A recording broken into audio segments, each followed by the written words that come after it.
The more I find out, the less I know. Yeah, the more I find out, the less I know. I've asked the question time and time again. Why is there so little love among men? Oh, what is life? How do we live? What should we take? And how much should we give? There are more questions than answers. Pictures in my mind that will not show. There are more questions than answers. And the more I find out, the less I know. Yeah, the more I find out, the less I know.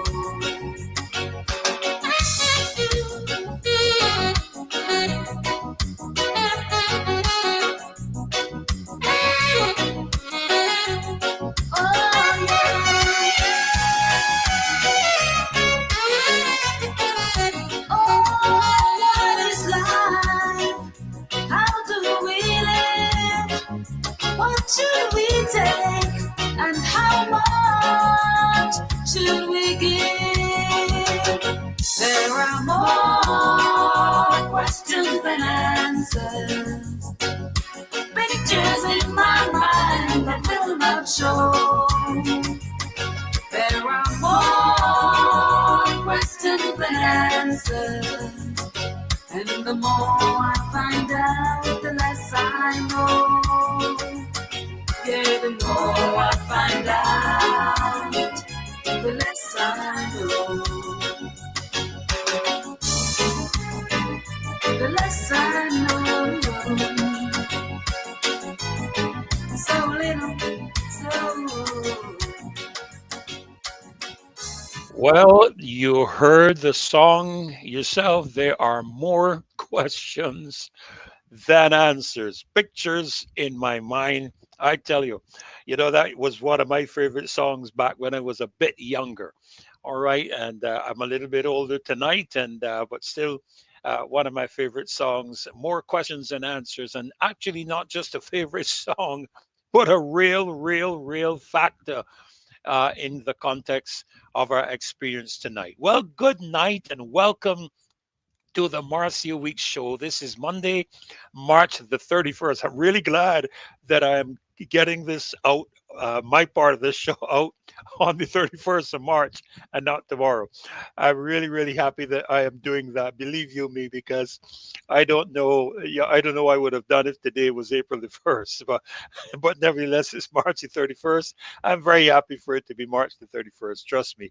But a real joy to welcome all of you to the Marcia Week show this evening. My pleasure to be the host for tonight, and we have a packed schedule. We have some great presentations tonight. Of course, you would know from the ad on YouTube that we will be hearing from the general tonight, and a couple of the others as well. We'll be hearing from the former Foreign Affairs Minister, and we'll also be hearing from one of the top educators in the country. And we're looking forward to a great night. And right as we start, is the normal thing. We're up in 436. I want to ask Dave to run that national anthem. I'll come back and give you guys some welcomes, call a few of your names and welcome you here. Of course, we do the national anthem, and it's my custom to follow it up with the national pledge. So Dave, please, the national anthem of Barbados.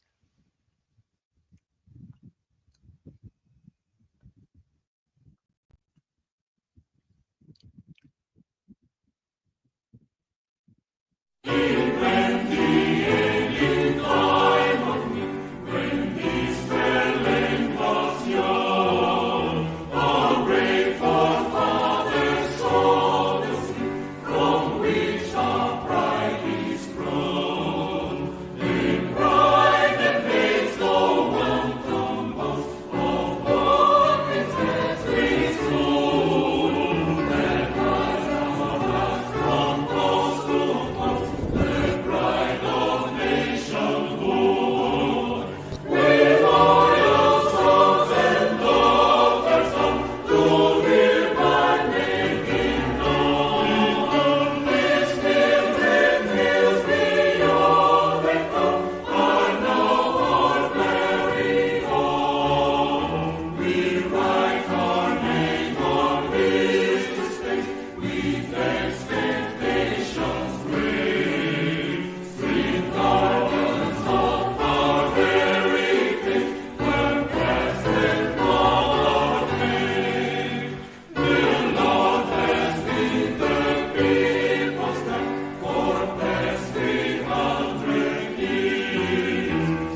Oh, yes, our national anthem, our song of pride and dignity, our song that lets the world know that we are an independent and sovereign nation. Now, please repeat together with me, if you don't mind, our national pledge. And I'm sure Dave has that imagery that he's going to put up there for all of us to see. And Dave, just go right ahead and do that. I hope you can put your finger on it. But our national pledge is what we as Barbadians always commit ourselves to when we stand anywhere in the world. And so together we pledge our national pledge of Barbados.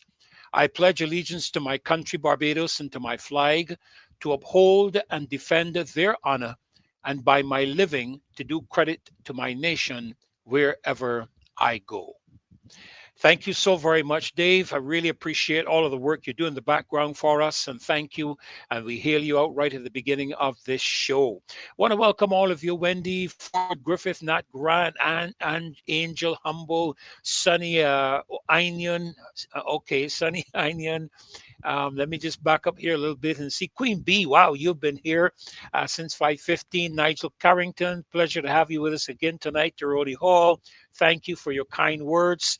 Judy Jills, a real pleasure to have you again. Thank you for supporting us as you do. Jefferson Sobers, Mildred Ben, thank you for being here again tonight. Owen Hines and Mac Bolan. Good night, Mac. A pleasure to have you with us again this evening, just in time. And Kim Tay and Sir Alfred, all the way from Brooklyn, New York, and Joyanne Faith, Skylar Watson, a pleasure to have you with us. We couldn't do this show without all of you, Lucinda, Aline, Vernon Garnes, and let me pause here long enough to ask you please to share, share, share. Get people to come on and listen. Is information, not just talking and criticism or anything like that, but much information involved. Flojo Maloney, Angela Burke, Mystic Angel, my goodness, all of you. Some of you I got to meet. Cecilia Miller, thank you for coming up to me and introducing yourselves, and even in the supermarket today, people were just running into me. They heard the voice and they would run into me, let them know who they were and tell me who they were, some of them on the show here. And we just want to welcome all of you, Sandra Watkins, and oh my goodness, Margaret Pollard, St. Ches, all of you, Matthew Brown, a pleasure to have all of you, Patrick Designs and Cami. My goodness, a real joy to have every single one of you. Know that all of you are important, not only to us, but as you would expect to hear from a minister of the gospel, you're important to God. If he cares for the lilies that grows in the field and the birds that fly in the air, how much more valuable are you than they? And so I want you to know tonight that he's got his eye on you, and he is looking out for your well-being, and he has a purpose and a design for your life upon this earth. You're not here by accident. You're not here by chance. According to the 115th Psalm that I've read, the 139th Psalm that I've read, he has a book already written about each one of us, our purpose and our design here upon the earth. And he has given us the skills and the abilities to fulfill that purpose and that destiny. So we want to take the opportunity to welcome every single one of you. And of course, I would have to especially welcome Marcia. Please forgive me, the rest of you, if I do so, because she's the one that keeps me on my P's and Q's, on my toes concerning the national anthem. So Marcia, welcome to the show as well. Well, tonight, let me begin first of all. A lot has happened since last week, Monday. We had that national tragedy on Tuesday night that we heard about on Wednesday, and I'm not going to go into any details. I believe enough has been said from an emotional standpoint. I do not intend to treat to any further additional emotion with regards to the matter, but I do want to extend condolences to the family of Shonatan Chase, to the mom and dad. We marched with them on Saturday. I had the honor of being there. I was quite busy because unfortunately the police did not turn up, and I had to do a lot of police work. I didn't have the uniform or anything of the sort, but I tried my best, and I think we managed to get through everything without any hitches, no one getting injured. I really want to say how much I appreciated the cooperation of the drivers on the road at the time. We did have one or two little challenging aspects, but nevertheless, they were very cooperative. The marchers were very orderly, and I want to thank all of them. All of those of you that prayed, that prayed at the very beginning as we were waiting to start, prayed during the entire time, and we really appreciate all of you coming together. I saw people from all walks of life, political parties. I saw all kinds of persons there, and I was so happy to see how something of this nature could bring the people together. And I quietly went up to the mom and dad and I said to them, just know that this matter, and I'm not going to extrapolate or expand on it, but the matter has not occurred in vain. There will be a result, and there is a individual by the name of God that has his eye on the perpetrators. And trust me, it is still a very fearful thing to fall into the hands of a living God. So I want to thank all of you for your support on Saturday. And on behalf of this platform, I'm sure Marcy has already done it, but certainly on the behalf of my family, our ministry, we do want to extend our deepest condolences to the mom and dad and to the family. Let me also mention a couple of things as I move very quickly because we have some important guests coming on tonight. I've been following quite a lot concerning this whole matter with the Afri-Exim Bank. I've been following our show. I've been following much of what the Prime Minister has said. I've been following much of what the Minister of Foreign Affairs has said. And I've been following much of what is reported, I should say, in the news that the leader of the opposition has said. And I want, as I begin tonight, to highlight one common thread that runs between myself and the leader of the opposition. And that is the fact that in his speech in Parliament, according to the report that was carried in the media, his concern, which was expressed, laid on the area where, according to the report, he questioned the transparency of the deal, expressing doubts over whether the government had acted in the best interest of the people. Now, I want to say that from the time persons begin to ask questions about any matter, it is because there are elements of that matter that are hidden or concealed.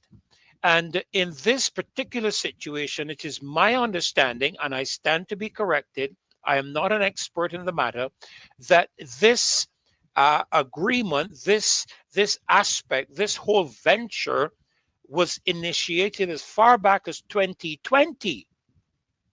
And here we are now hearing about it as the people of the country, as far as I'm aware. I do again stand to be corrected.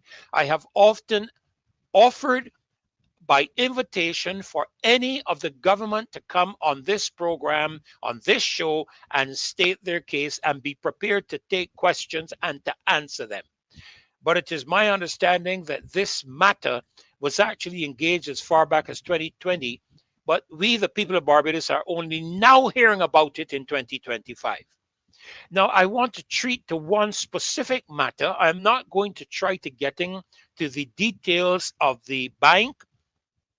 I believe that there are those who are considerably more experienced than myself that have offered a clear definition or clear exposure of what this bank is. And from my understanding, as I watched the show last night and I listened to former Minister of Foreign Affairs Maxine McLean, she made it abundantly clear that this was not a development bank. Now, I am not an expert. I turn to the experts, but I consider Ms. McLean to be an expert in her field. She was a former Minister of Foreign Affairs, and just like the current Minister of Foreign Affairs, the Honorable Kerry Simmons, just like she was also Minister of Foreign Affairs. And I read an article in the media concerning Mr. Simmons seeking to correct misconceptions circulated in the media across the country about this giving of this property to the Afri-Exim Bank as not being anything new, citing historical precedents and other international organizations. But then as I continued to read through the article, not one of the organizations referred to, and I'm assuming on the basis of the article, that he referred to the Caribbean Development Bank, the Caribbean Examination Council, the United Nations, the Caribbean Disaster Emergency Management Agency, Interpol, and the Inter-American Institute for Cooperation and Agriculture. Every single one of them. None of them is a private entity, and none of them is a commercial financial organization, as far as I understand from the list of organizations that he made a point of saying this is nothing new. But the fact of the matter is that it is something new. It is something new, because this is, according to the history of our governance in Barbados, I believe this is probably the first time that our government has divested of the asset of Barbados to a profit-making private entity by gifting it to them without any registered, noted benefit to the country. Now, I understand there are a number of things, don't get me wrong. I look at economic benefits in terms of dollars and cents. Why do I do so? I do so because at the moment, Barbados stands in debt somewhere in the ballpark of $7.6 billion, US dollars in debt. So that when any investment is done in Barbados, that investment should actually treat to some financial economic return to the country in such a manner as to help us allay our expenses. Now, very quickly, I'm going to try to move very quickly. As a result of all these questions being asked, I'm going to ask you to put it back up again, Dave. We are having another march. This time, a Love Barbados March on this coming Saturday, beginning at 10 o'clock, and it will be going from the Liquidation Center on Bay Street to the property on Jemmots Lane. That is this coming Saturday, the 5th of April. I want you to write it down in your calendar, share it on your Facebook page, share it in WhatsApp, Signal, get it out there. Use TikTok and TalkTik or whatever it is. Use all your social media platforms, just like Barack Obama used his, and Trump and all of them use theirs overseas. Use your influencer capability to get this information out. This coming Saturday, join the Love Barbados match, Saturday, April the 5th, 10 o'clock, from Liquidation Center Bay to Bay Street to Jemmots Lane. Now, having said all of that, I also want to point to the fact that I heard all that was said by the Prime Minister as well. I heard what was said by the Prime Minister. As I said, I don't want to really get involved in too much to do with the incident that occurred last Tuesday that resulted in the march that we had on Saturday. But I would simply like to say this to the Prime Minister and to every member of Parliament. You are complicit in what has happened in this country regarding violence and the death of our young people. Why am I saying that? Because every debate in Parliament is now carried by television and on the media, YouTube. And when our youth see how you conduct yourselves in Parliament and how you curse one another and call out one another in Parliament, with more specific reference to the leader of the opposition, when they see how you treat and speak to him with such disrespect and with such venom and nasty remarks, what you have actually done is you have filtered down from the top the way that you deal with disagreements. Then you do not have the moral fortitude to stand in front of the people of this country. None of you have the moral fortitude or moral capability to stand in front of the people of this country to tell them how to resolve differences, because they watch you. And this is where you don't understand how mouth and action have got to correlate together. I think it was Nigel deal with this last night. I can't remember the terminology he used, but he talked about the correlation between the mouth and the life, the movement, the body, the activity, and what you say.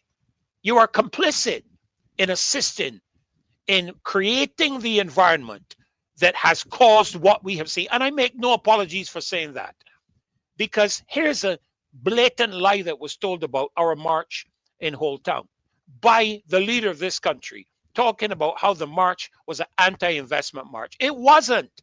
It was an anti-transparency march and an anti-accountability march, not an anti-investment. We are well aware of the fact that investment is needed in this country. And as a matter of fact, in the last few minutes I want to share something that I have held under control for a long time, but I'm going to share it tonight. Back in 2020, I arranged, as a result of my involvement with my international organization, the Academy of Universal Global Peace USA, and my international governor, we were able to access funding for the Barbados government to the tune of 25 billion US dollars. And I have the emails sitting in front of me. I can run them all on the screen for you to see. I'm not going to do it because there's certain information there that don't believe that I should be revealing. Thank you very much. Cognitive dissonance. Cognitive dissonance is what Mr. Nigel spoke about, Victor spoke about last night. But in 2020, I sent an email on the advice of the current Attorney General to Minister Carroll at the time, offering a financial investment opportunity for Barbados, a significant one. It was forwarded to Invest Barbados. I'm not going to call the name of the persons who I spoke with there, but the response email that I got, and I'm going to read it for you to hear it. As you are aware, Invest Barbados engaged with my chief governor via conference calls regarding the development funding by the organization that was making it available. My chief governor outlined the terms regarding how Barbados could access a minimum of 100 billion US dollars. It was highlighted that this venture is without refund, does not involve bank guarantees, and does not in any way affect the country's balance of payments. Having reviewed the offer from the organization, we wish to advise that Barbados will not be pursuing funding of this nature at this time. And they thank me for my efforts and wish me a happy and successful season's greetings and 2021, because the email I received on the 21st of December. I responded to the individual in this manner, and I said to them, I'm appreciative of your email advising the decision of the Invest Barbados not to pursue this funding opportunity at this time. Regrettably, this offer seems to have been seen only in the context of investment and has apparently ignored the economic and humanitarian aspect of the offer as shared with you in a recent telephone conversation with me. I am disappointed that the agreed to appointment with the minister spoken of in our conversation was not forthcoming, as suggested by yourself, as this offer is of substantive amounts for several purposes, particularly since this offer pertains to much more than investment.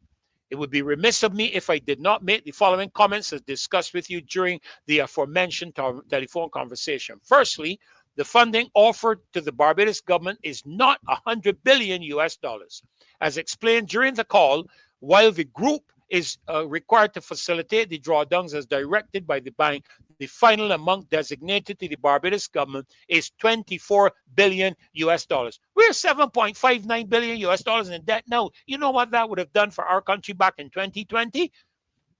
I also pointed out that the amount designated to the Barbados government would follow two processes. Of the 24 billion, 12 billion which should be earmarked for humanitarian purposes, housing, infrastructural development, other national projects, accessible over a 10-year period, while the remaining 12 billion US would be directed toward investment over a 5-year period.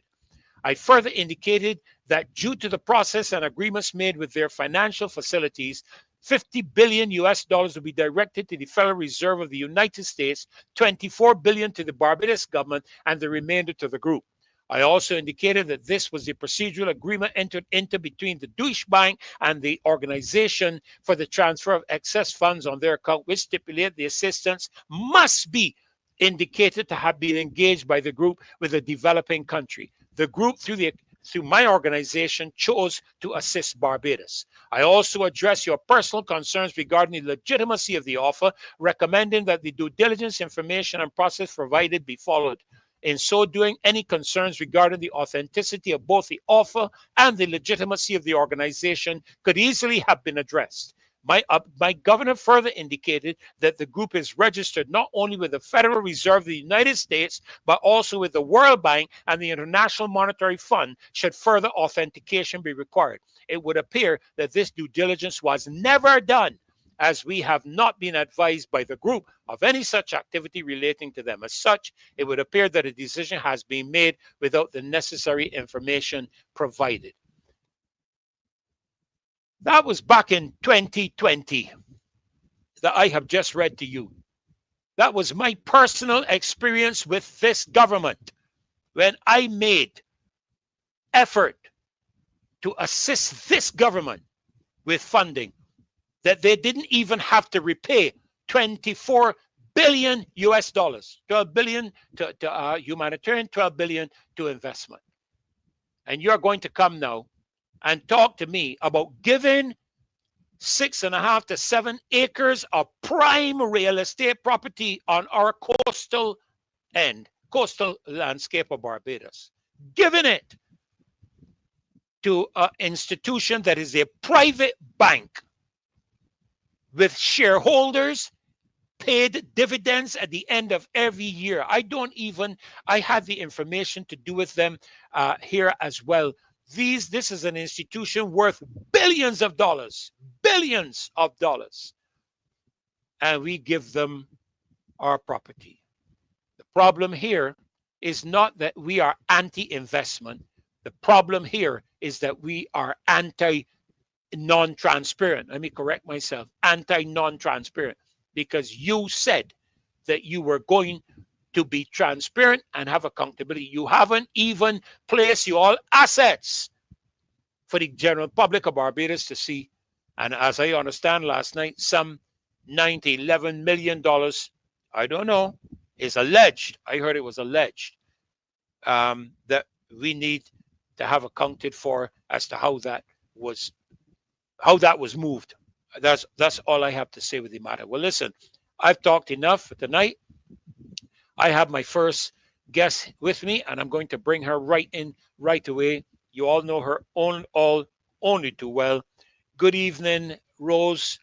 I must say that it's a pleasure to have you back with me tonight. You'd have to unmute your mic. I have missed your smiling face, and I'm sure if you look in my background, you will see a familiar property and a familiar construct that you should know all about. All right. But welcome to the show. If you are speaking, you are muted, so you'll have to unmute your microphone. Are you hearing me?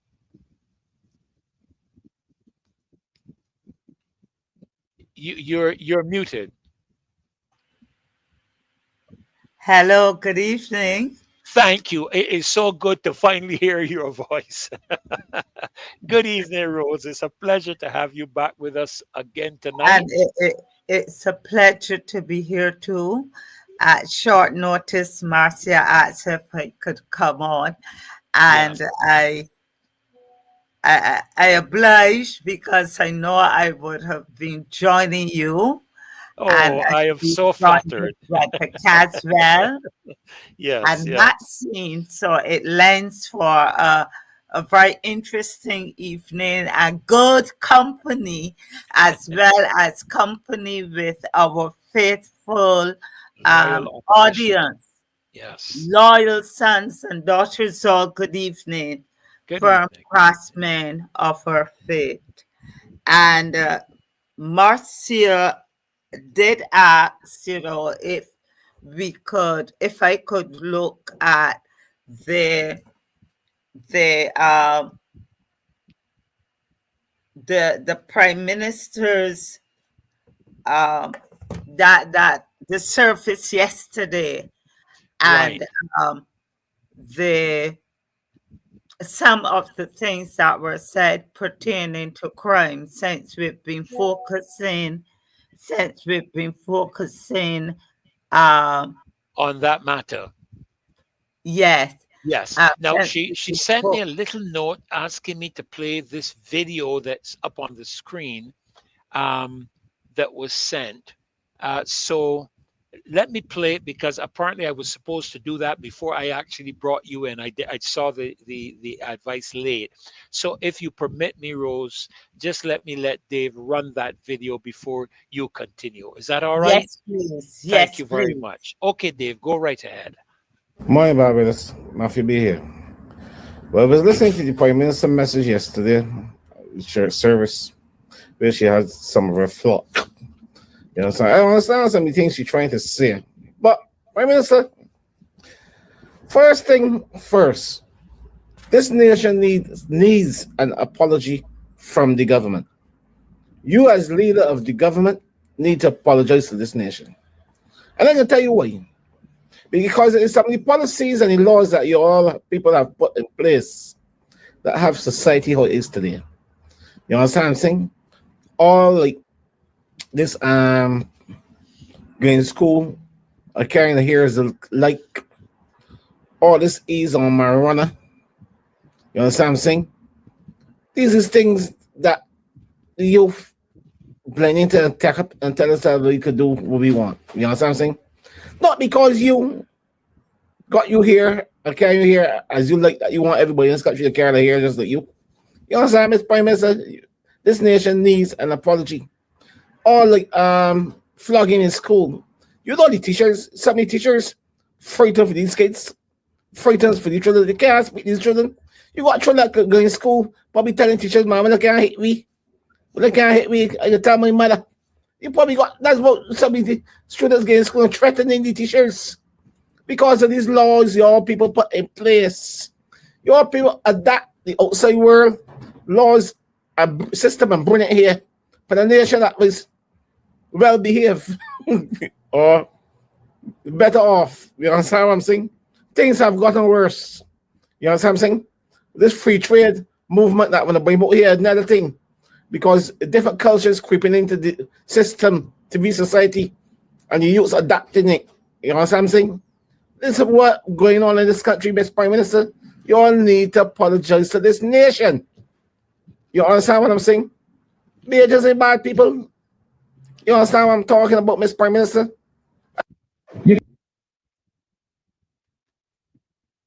Wow. Wow. Thank you so very much.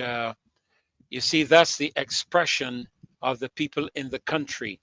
That is how the people feel. And as I mentioned at the beginning of this show, there's a sense in which, as I travel around the country and people engage me, they're speaking concerning the moral right of any of the members of parliament speaking to any matter of crime and violence based on what they see occurring in the parliament. So it just bears out what we said. Nevertheless, Rose, thank you so very much for facilitating me with that. I missed it in my schedule from Marcia tonight. So I apologize for having to take up a little bit of your time, but you're back with me. So let me get out of the way and let you loose. You aren't muted, but I am not hearing you. I'm not hearing you. You are unmuted. But You not hear me? yes, you got you now. Whatever button you touch brought you right in. Yes. Yeah. I listened to the gentleman in that video, and I could hear his sentiments, and we're hearing that around, that the Barbadian public is due apologies for all the things that are going wrong. The recent occurrences, as you know, with the giveaways, as well as the giveaway prime property, prime land without consultation, without letting us know what's going on, and the various allegations associated in terms of financial transactions that may have occurred, particularly with the last property at Jemmotts Lane. And then we are tired now of the crime and violence leading to death, and the most recent one with little Mr. Chase. And we are owed an apology, but will we be getting an apology? No. They are in pursuit of their own agenda. They are in pursuit of their own protecting themselves in terms of their gratuities and their pensions. So they're not rocking the boat. They're staying safe. And I hope sometime that I will be able to speak about cautioning the Barbadian public not to engage in transactional, different from what is said, practice overseas, but transactional voting, where they come and they engage in transactions and exchanges of trinkets for your vote. It's about time to, and the clip that I'm going to show now, Pastor Ferdy, I listened from start to finish. I enjoyed the worship. I was I liked the sermon. That I will bless the Lord at all times. Psalm 31, his praise shall be continually in my mouth. It was right uplifting from the preacher. But then I, say, now here the platform is being used now as another political machinery. And so it did happen. And I want us to listen, Pastor Ferdy, to the clip where the Prime Minister made some comments, some remarks. For if we as a party can work with the churches in our communities, can work with the institutions in our community, can work with the mosque in our communities, the temples in our communities, while at the same time ensuring that for Easter and summer and for weekends, that there is wholesome activity, be it in the form of sports, be it in the form of cultural and community groups, be it in the form of ensuring that more Cub Scouts can be located across communities and more Girl Guides across community, and across community, the notion of sea cadets, because you cannot be an island without mastering the ocean. They say that one group of people in this country told the children, the sea ain't got in the back door, so stay out of it. And another group said, the sea ain't got in the back door, so learn to swim and learn to sail. And we can decide which one makes sense, but to me it is the latter, because no one or nothing should constrain our ambitions and our capacity as individuals in this country. So my friends, my message is simple. It is not a lot of long talk. It is to tell you that we have a mission. Let's stop the video. Separate from that. Let's stop the video. And in that, and in the interest of time too, I can paraphrase what she would have said. And I made a note. She spoke about the communities. I'm sorry, a call is coming through, I'm sorry. She talked about going back into the communities. And I smiled and I said, how do you mean going back? She is telling her MPs, she's telling those within her party to go back into their communities and engage in their communities. Didn't we not vote for them? Not we, not me, the Barbadian public, when I say we, those who voted for this administration, did they not expect,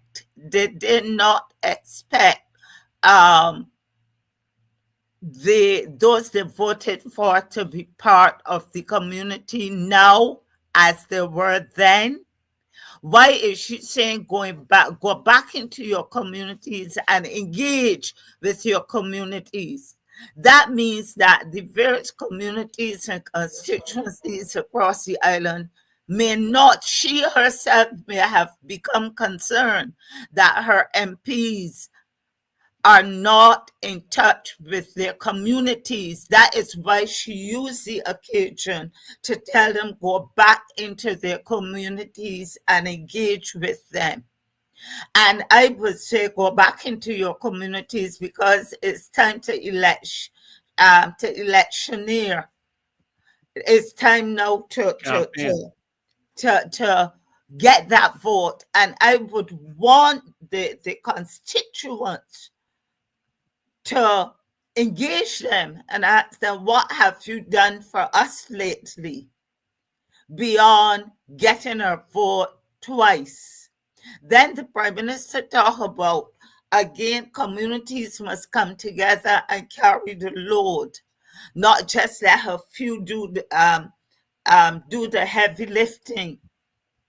But by giving her 30-0 at the outset, twice, didn't she have enough to do the heavy lifting? Why must communities, suffering communities who are already overburdened, the church, the civil society organizations, why whenever there's a crisis, we must come and do the heavy lifting? Have they not been elected to do the heavy lifting on our behalf? Are they not being paid to do that? And also, what about the many consultants from kith and kin who have been hired to do the heavy lifting? And that is one of my concerns, that we are often being, whenever there is a crisis, a situation, the public is brought to bear. We are made to feel guilty for neglecting our citizenship and our citizenry in terms of not doing our part. And I do buy into our pledge. I pledge allegiance to my country, Barbados, and to my flag, to uphold and defend their honor by my living, to do credit to my nation wherever I go. But clearly, I believe sometimes that the last phrase in that pledge, to do credit to my nation wherever I go, that some of them are not doing credit really as persons who have been voted in. Now, I heard Ms. Kim McConney in her speech in response to the budget, saying that, you have to carry the burden if you want to share the bounty. And that seems now to be the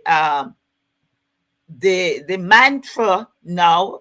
If to share the bounty must carry the burden. But how much more can be put on the Barbadian public?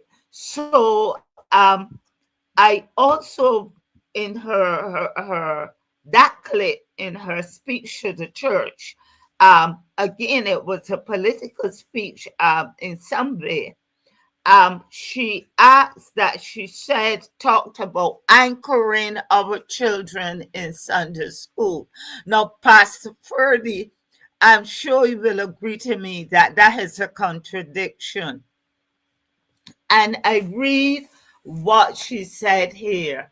She said that, you know, the children must be engaged or doing some wholesome activities. Go out into your communities and get the persons and the youth to do wholesome activities in your communities, mosques, temples, churches, clubs. And listen to this, Reverend Ferdy, at Easter, summer, weekends.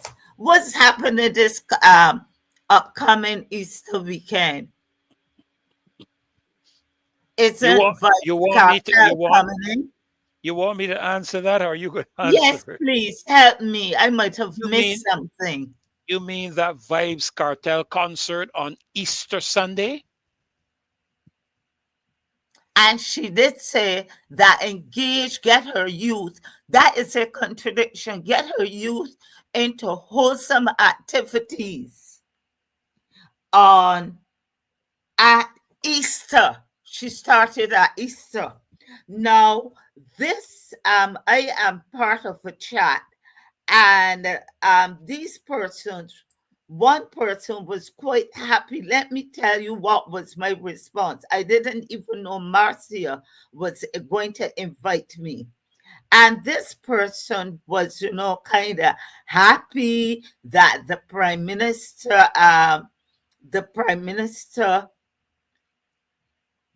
the prime minister, I'm looking, pulling it up, that the prime minister, you know, made that speech about getting our youth engaged in wholesome activity.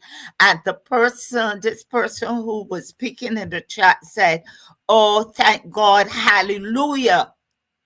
You know, she's making, there's a cultural shift, there's a shift. And I wrote back, the PM is good at making appealing speeches. Here on my cell phone.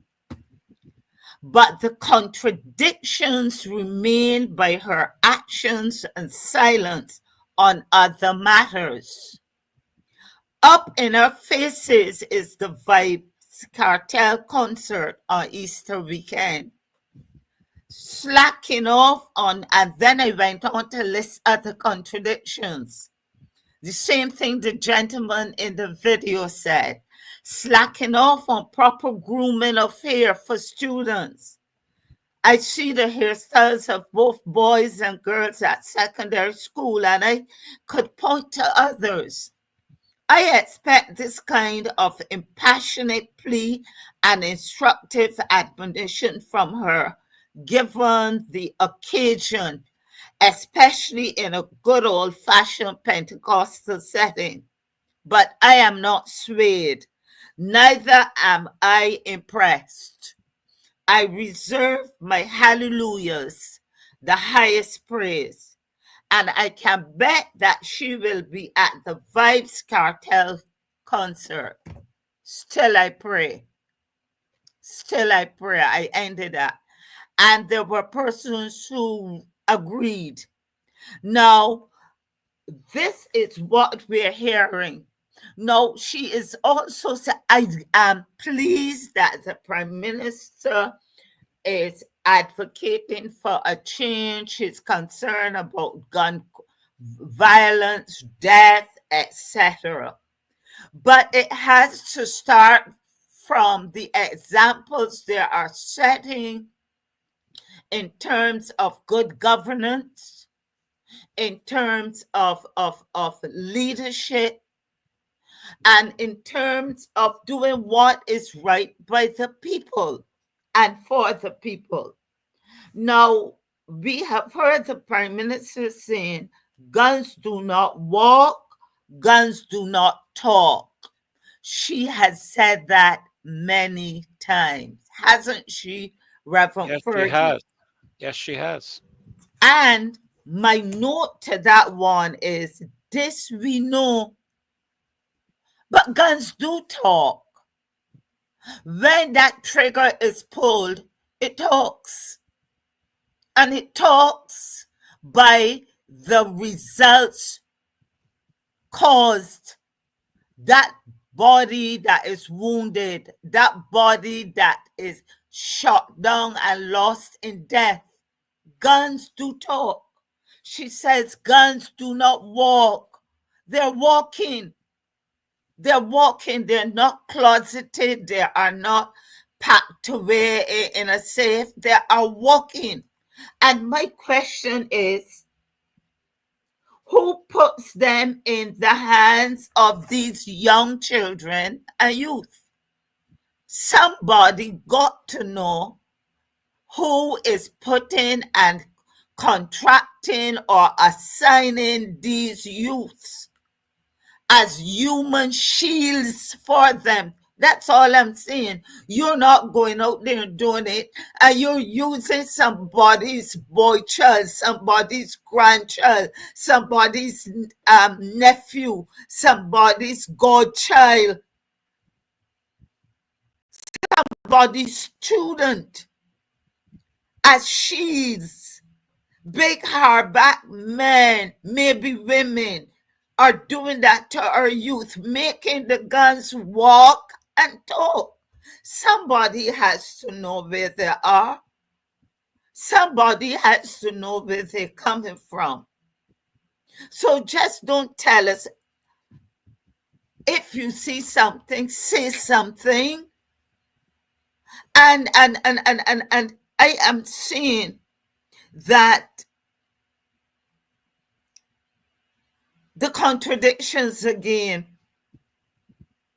And when I hope your people, Madam Prime Minister, go into the communities where you're sending them like Jesus. She has become Jesus now, Pastor Ferdy, where Jesus took the disciples and sent them 2 by 2 into communities. She's saying, go into your communities. I do hope that those sent into the communities will be brave enough to do what the leader says. If you see something, say something. When they go into the nooks and the crannies, and they engage, and they go into the blocks, and they go into other areas that we call the dens, the drug dens, the gatherings, and they see things, that they will say something. They take the lead now. Let us see if this would help in the clampdown and in the reduction of the gun-related crime and violence.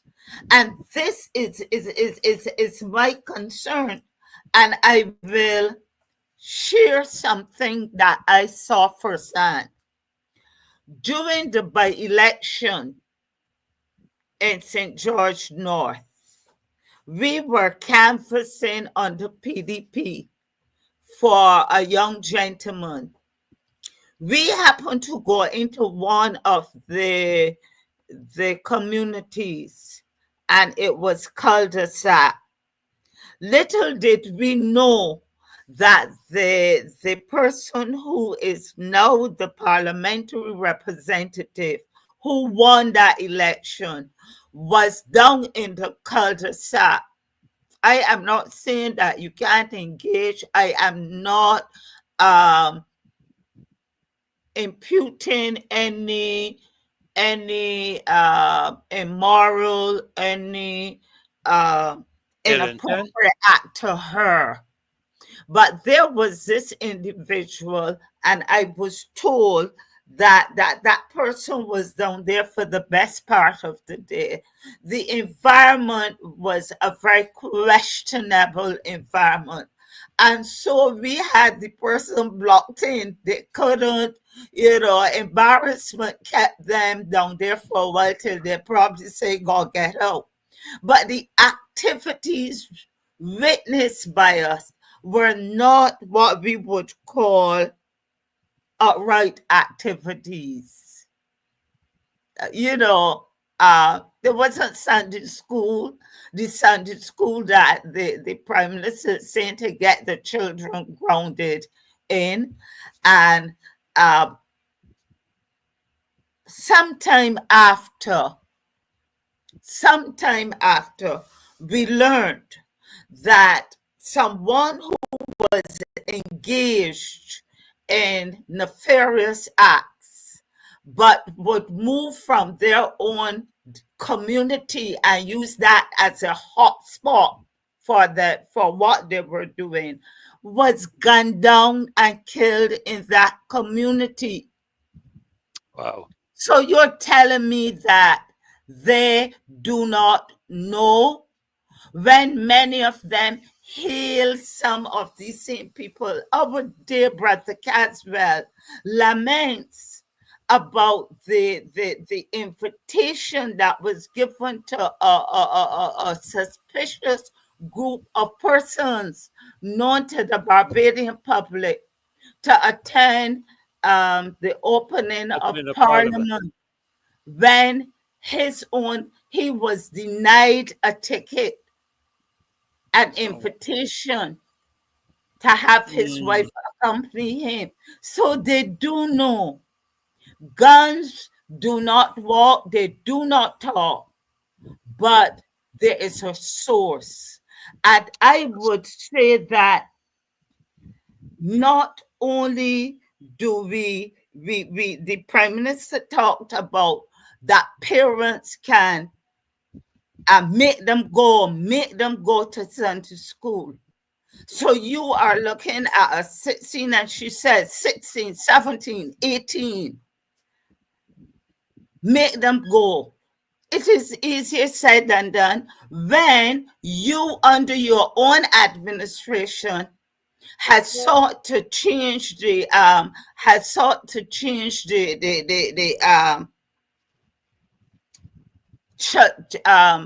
rights of the child. You have taken away through your various and I think it wasn't it MP Tony Moore who chaired that commission that looked at the legislation on the Child Protection Act. Is that not it? I believe Yes, so. it is. I believe And it is. if you look at that, the objection to the conditions and the offerings in that document that were due to the fact that the child, a lot of the rights and responsibilities that fell under the had parental, were seen as parental rights, were now being shifted to the child. So But here you are telling a parent now to force your young child to Sunday school up to age 18 when the rights have been taken away, and that child could report that parent for abuse. You're abusing me. I don't want to go to church, and you're forcing me to. When yeah, all of the especially government has today. to do some introspection, Reverend Ferdinand, Yes, before yes, you yes, come being instructive to us yeah, from the sacred pulpit. yes. And Well, I do hope that, and I'll wrap up here. I do very hope that quickly, 'cause when they you're go 1 minute into the over. community, they go into the community, that we will see a reduction, that her MPs will take the lead and smoke out, like how you smoke Yes, out bees from a hive, smoke yes, out yes. the illegal and illicit gun-related activities. In the community. Well, thank you so very much, Rose. I mean, it's a lot of food for thought there. I mean, it's a lot of stuff. I'm going to have to listen back to this video to digest a lot of what you've shared. But I can tell you, there is, from my view, they simply don't have the moral constitution to be able to say anything to the youth. But listen, tonight is a very special night, Rose. I trust that you might be able to stay on with us for a little bit. But tonight is a very special night because I can see in my back room a gentleman that I have not seen in terms of the show for a while. And we want to take this opportunity in every way that we possibly can to welcome him back to the show. We know he's gone through some challenges. He's never left the support of the show. I can tell you that, even up until Saturday. But certainly, in terms of being here with us, we have missed him significantly. So, ladies and gentlemen, loyal opposition, let us take this opportunity to welcome back the General, Mr. Caswell Franklin. Caswell, good evening. And what a joy for me to be the one to be present. I was really expecting Marcia to come on the show because of this. But it's a joy to have you back on, even for the short time that you have tonight. Pleasure to see you. Good Yes, evening. good night, everyone, and thanks, Freddie. I came on because to just quell some fears mostly, because I have been hearing about some conflict that Marcia and I have when I stand off the shore, and I would like to know what that conflict is. So Marcia and I have whatever problems, and Marcia was at my office up to Friday, preparing for the march on Saturday, and I don't know where these rumors come about. And then again, I everywhere I go, people asking me about it. It's actually becoming annoying. So I told Marcia I'm going to come on tonight just to quell those fears. And a lot of people was trying to tell me, but you got to talk to Marcia. I said, but Marcia, stop talking. I'm not going to give you everything because a lot of it is my business, but personal business. But what has happened? I was on the show almost every night, and I'm working every day. And I think the show has contributed to my burnout, my fatigue. I was actually burnt out. I was very tired. I was going to sleep in the office at the day. And I tell you what happened. Now I would speak on labor issues, and then the next day 10 or 12 people turn up with the problems I talk about. It wasn't intended for me to use the show to catapult myself anywhere. It's just I was trying to give people information that they can work with. But it kind of backfired on me because it has made me more in demand, and the thing is trying to satisfy all those people. It had me really, really exhausted. As I tell you, look, some days I would go to my office and I would go in my meeting room and I would spread a thing on the table, and I would go and I tell my assistant when nobody comes with me. So she would come, tell me somebody's out there, I would go and deal with them, and then back. That's how it was working for me. I couldn't maintain that because next thing you know, I would have go the way of all flesh. So I had to take a break. Yes, we appreciate you taking the break, because we don't want you to go the way of all flesh. So it wasn't anything to do with Marcia or anything. It's just that it was too much for me to handle. Right. My things have catapulted so greatly, and I think it's because of the show too. I'm not going to think that I did it by myself. This show, as a result of what people see on the show, they come to me, and sometimes I have meetings, and I'm late for my meetings because the people who are there, I can't just tell them I can't see you, so I have to see them quickly and then rush, and then I have to work at night. So sometimes when the show is on, I am actually trying to get some of those things off, because right now I have about 40 some odd cases before the tribunal at various stages, and I have to get those witness statements done. You know, and the thing is, the only saving grace for me is that the government has refused to put a tribunal in place. So a lot of people are suffering as a result of they've been dismissed. Employers know that the only recourse that some people, poor people have, because it's either to the tribunal for that free service, or go to court and the lawyer charging you $7,500 for a fellow who just got fired. Wow. And if you're not coming up with that money, you don't have any money to begin with. You just got fired. And people come and tell me the lawyer tell them $7,500, and some of the more well-known lawyers that start at $10,000. Wow. And I was trying to like fill that void for people who don't have the resources, because a lot of the people who come to me, they don't have any money to pay. And lawyers do not take on people who don't have any money to pay. I do. And I don't know, people can criticize me to make us we're doing foolishness, make the people pay. I said, make them pay by what? Huh? So that had me as I'm still trying to play catch up. And then I got ill and I had to take some time off my feet. Got a problem with my feet. And I was actually walking with a cane. I was misdiagnosed and eventually they came to the right conclusion, and so it took a little time.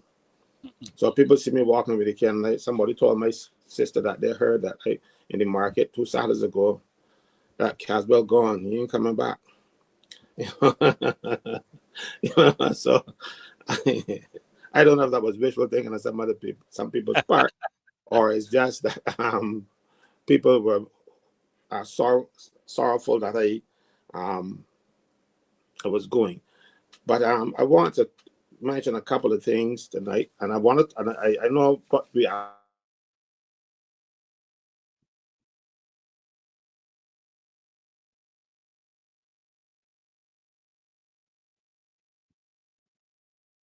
We seem to have The truck, for whole town. Could you repeat that what you said just now, Caswell? Because for a moment your internet froze, so we didn't hear what you said.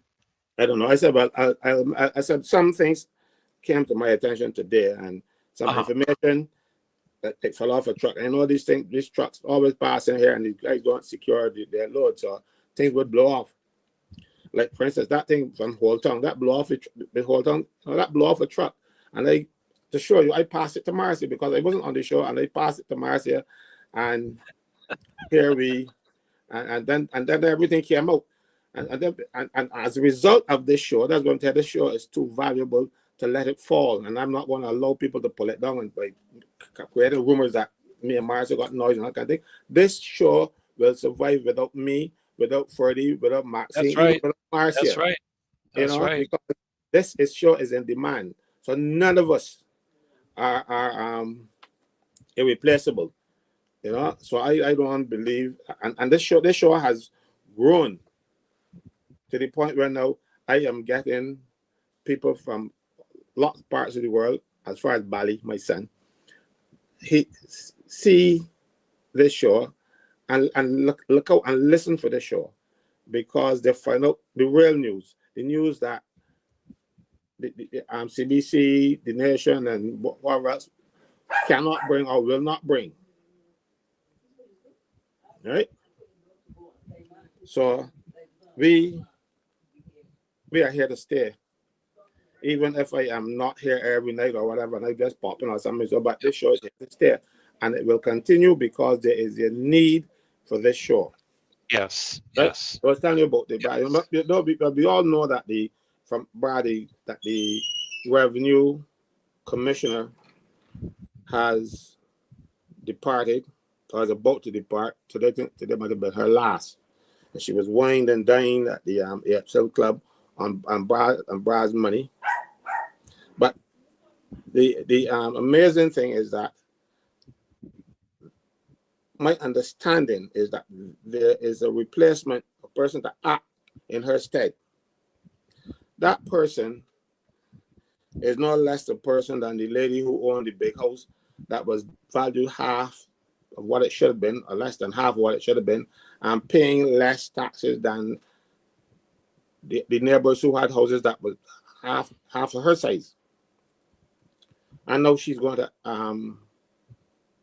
she was the person in charge of enforcement and go after people who didn't pay taxes and stuff, or who paid less taxes or sell the houses or whatever. But she was paying less than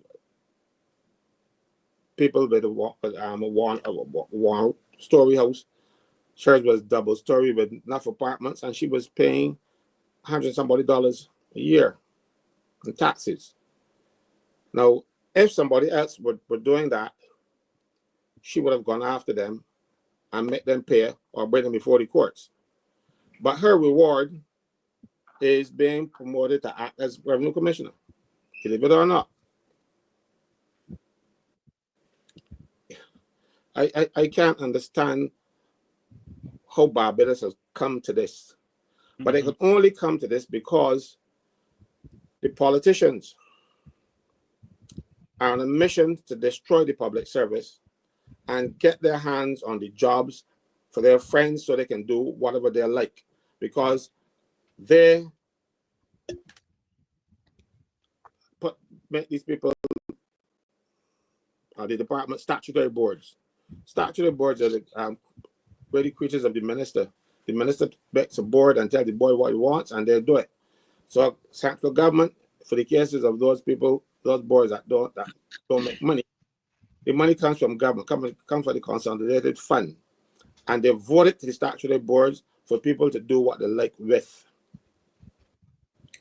Again, I want to point out that in central government, there is a law called Public Service Qualifications Order, that you must have the particular qualifications settled in that order in order to have a job in the public service. For instance, I think clerical officers must have 4 CXC, including English, or you can't get in. At statutory boards, there might be qualifications attached to a job, but they are not enforceable. The people can decide that, no, he's my friend, so I don't care if you got qualifications or not.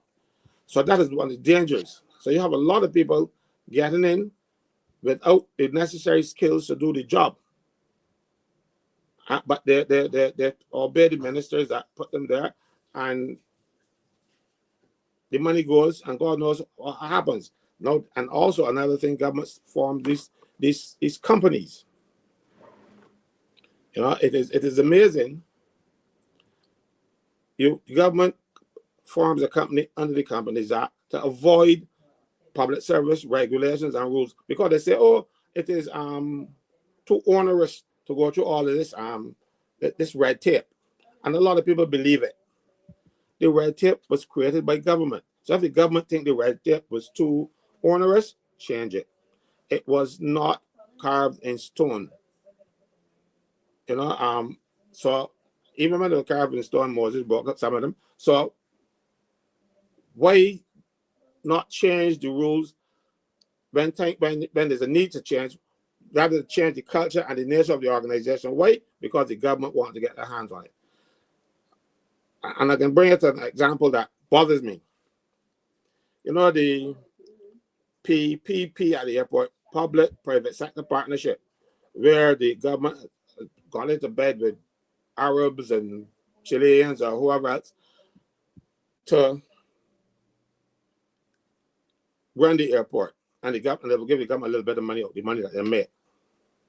And let's say a little bit. But what is amazing is that the functions of the airport that make money, these people want to take.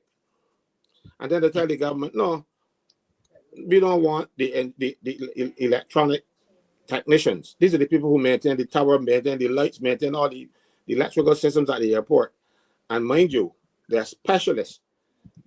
You just can't come from school or even from an electrical firm and go and work at the airport, because you must be certified, or not. The FAA will not allow American planes to land in Barbados. But there are air costs because they don't make money. They just make sure the airport is fit to make money. So the people don't want them. So that the government can take them back into the public service. So it is all about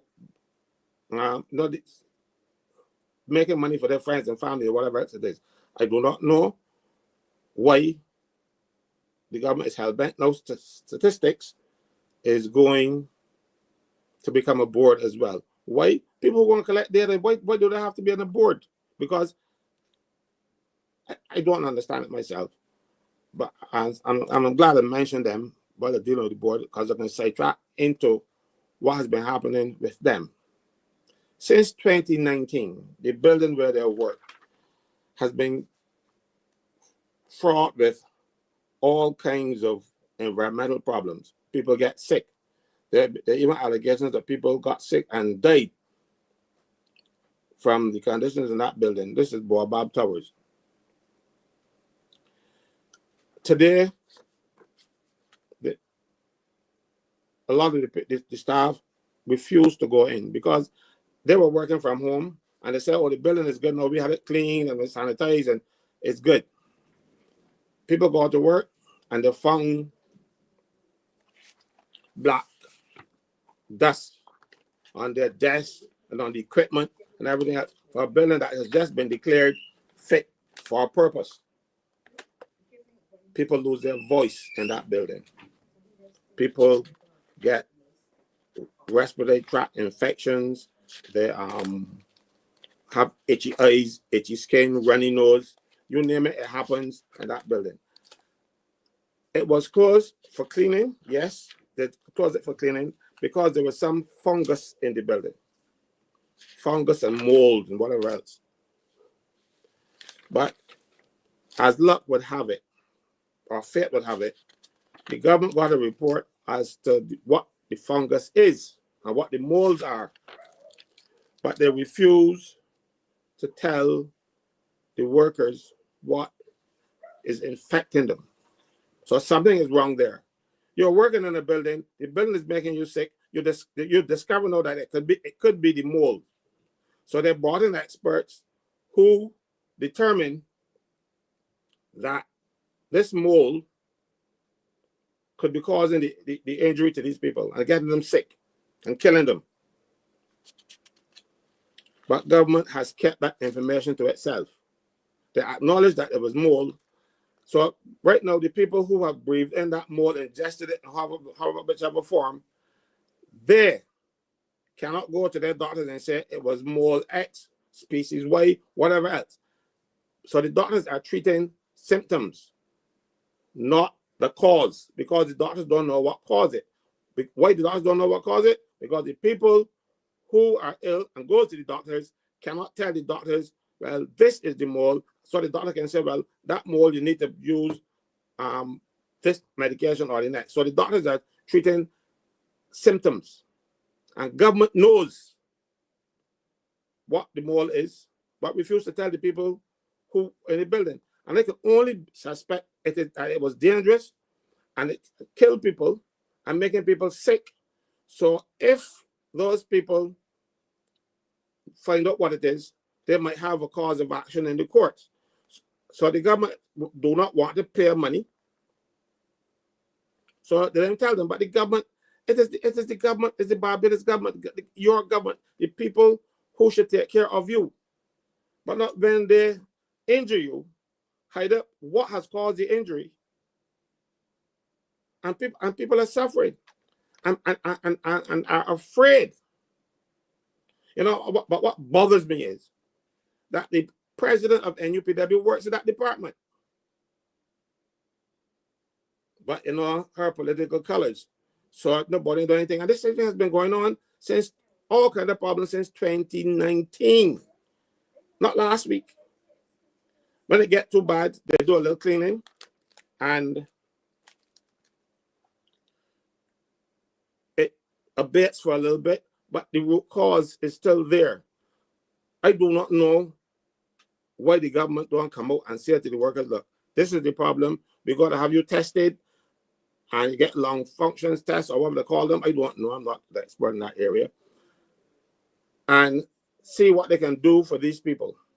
Rather, they're hurt. People go in there and lose their voice. If you're losing your voice, something going to be wrong. But government knows what is causing it. And if government knows what is causing it, why don't they come out and say to the people, this is the problem. We need, you need to get treatment for X, Y, and Z, and be human beings in the process, because these are the people who voted for you. You know, these are the people who voted to make you the government, and look how you're treating them. I have told the members of my union that it is their right to refuse to work in conditions that can dangerous to their health. That is Section 104 of the Safety and Health at Work Act. Now, if you refuse to work, you got some options. You can report the matter to the Labor Department, your Health and Safety Committee, or your union. They have chosen to report it to me. Mm-hmm. I've spoken to the director today, and I pointed out to him that the members of my union will not work under those conditions. Let them work from home. They've been working from home quite well, and there was no decline in the level of output from them. So why should they be in there inhaling this thing? And they recognize the black stuff on the desk. They're not going to work on that until they are satisfied that it is safe. And right now, I don't mind what reports are written or who writes them. If you see mold and fungus in front of your eyes, you can't tell me that the place is good. Simple. So they will not be working. My members will not be working in there until such time as we, meaning this union and them, are satisfied that it is safe. We don't believe that it is safe, and we want to see a copy of the report that tells you what fungus, fungi, bacteria, mold is in the building that causing these problems. It's obvious. And the thing is, it is not only in that section of the building. There are on the 5th and 6th floor, but people on the 4th floor are getting problems too.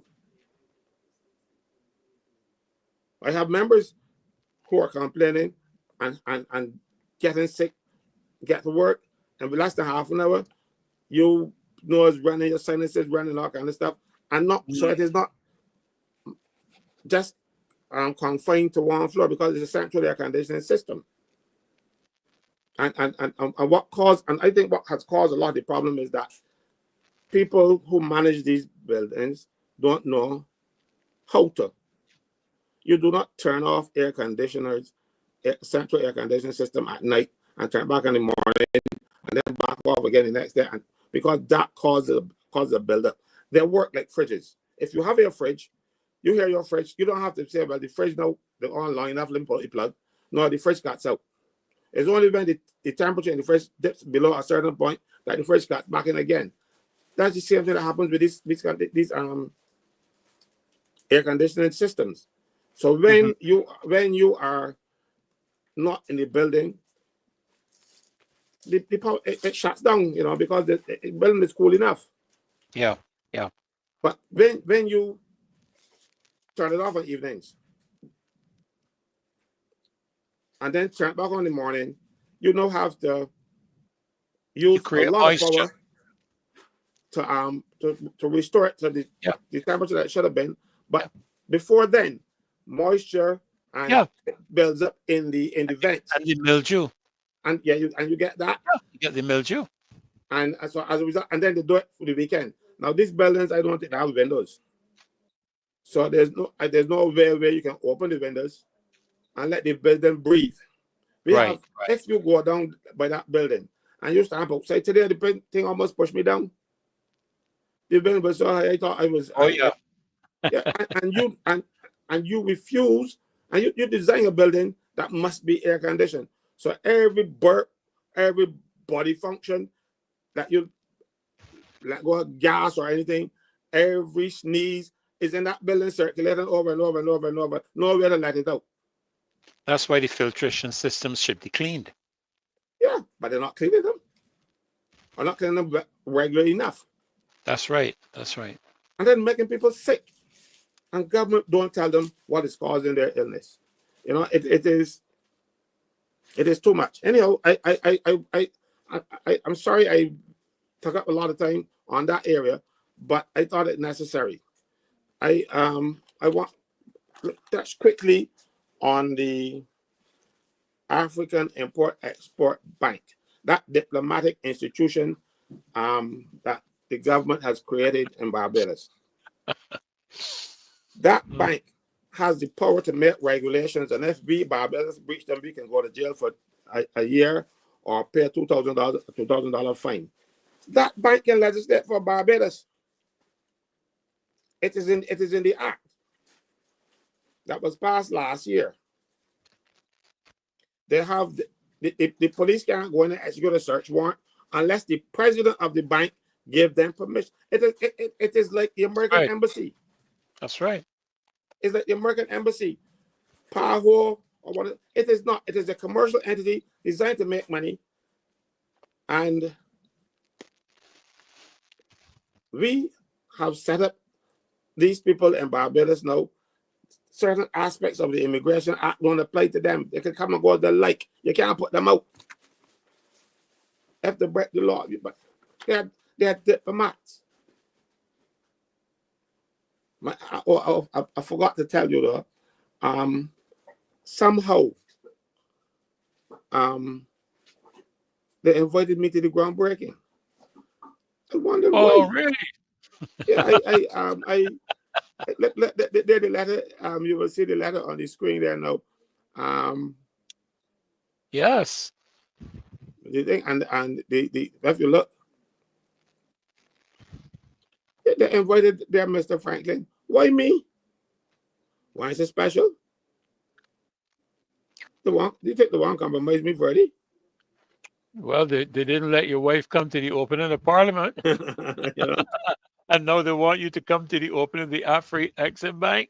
but watch. I was favored because I understand some senators were not invited. Oh, wow. This opening, but they found a way to invite me.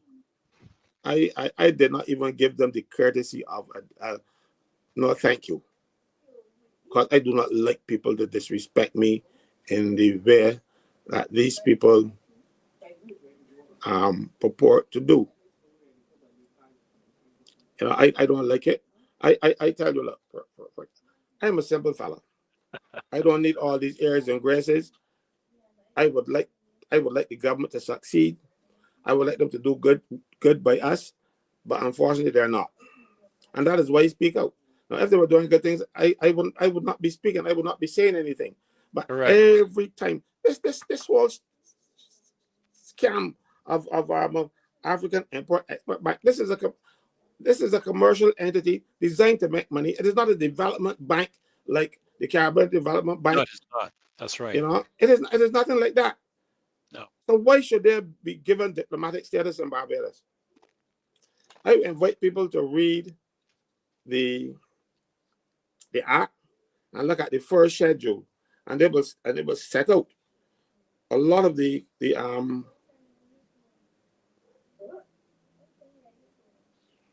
conditions that people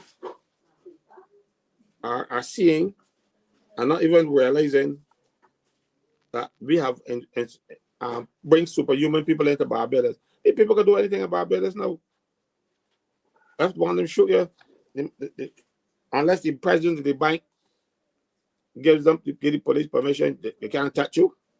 That's right. But Adrian said they have me the want brand name recognition. Why got the brand?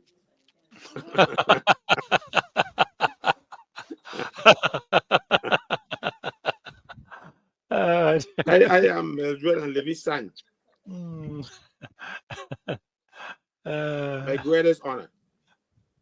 You know, I don't need their attention. What I want them to do is, I want the government to do is to stop with these schemes. You remember last year, But we had to, just before you move on, Caswell, the act that you were referring to just now, what is the act that you were reading from? Sorry to cross you. The act that you it is the African. Let me just give you the correct name for it.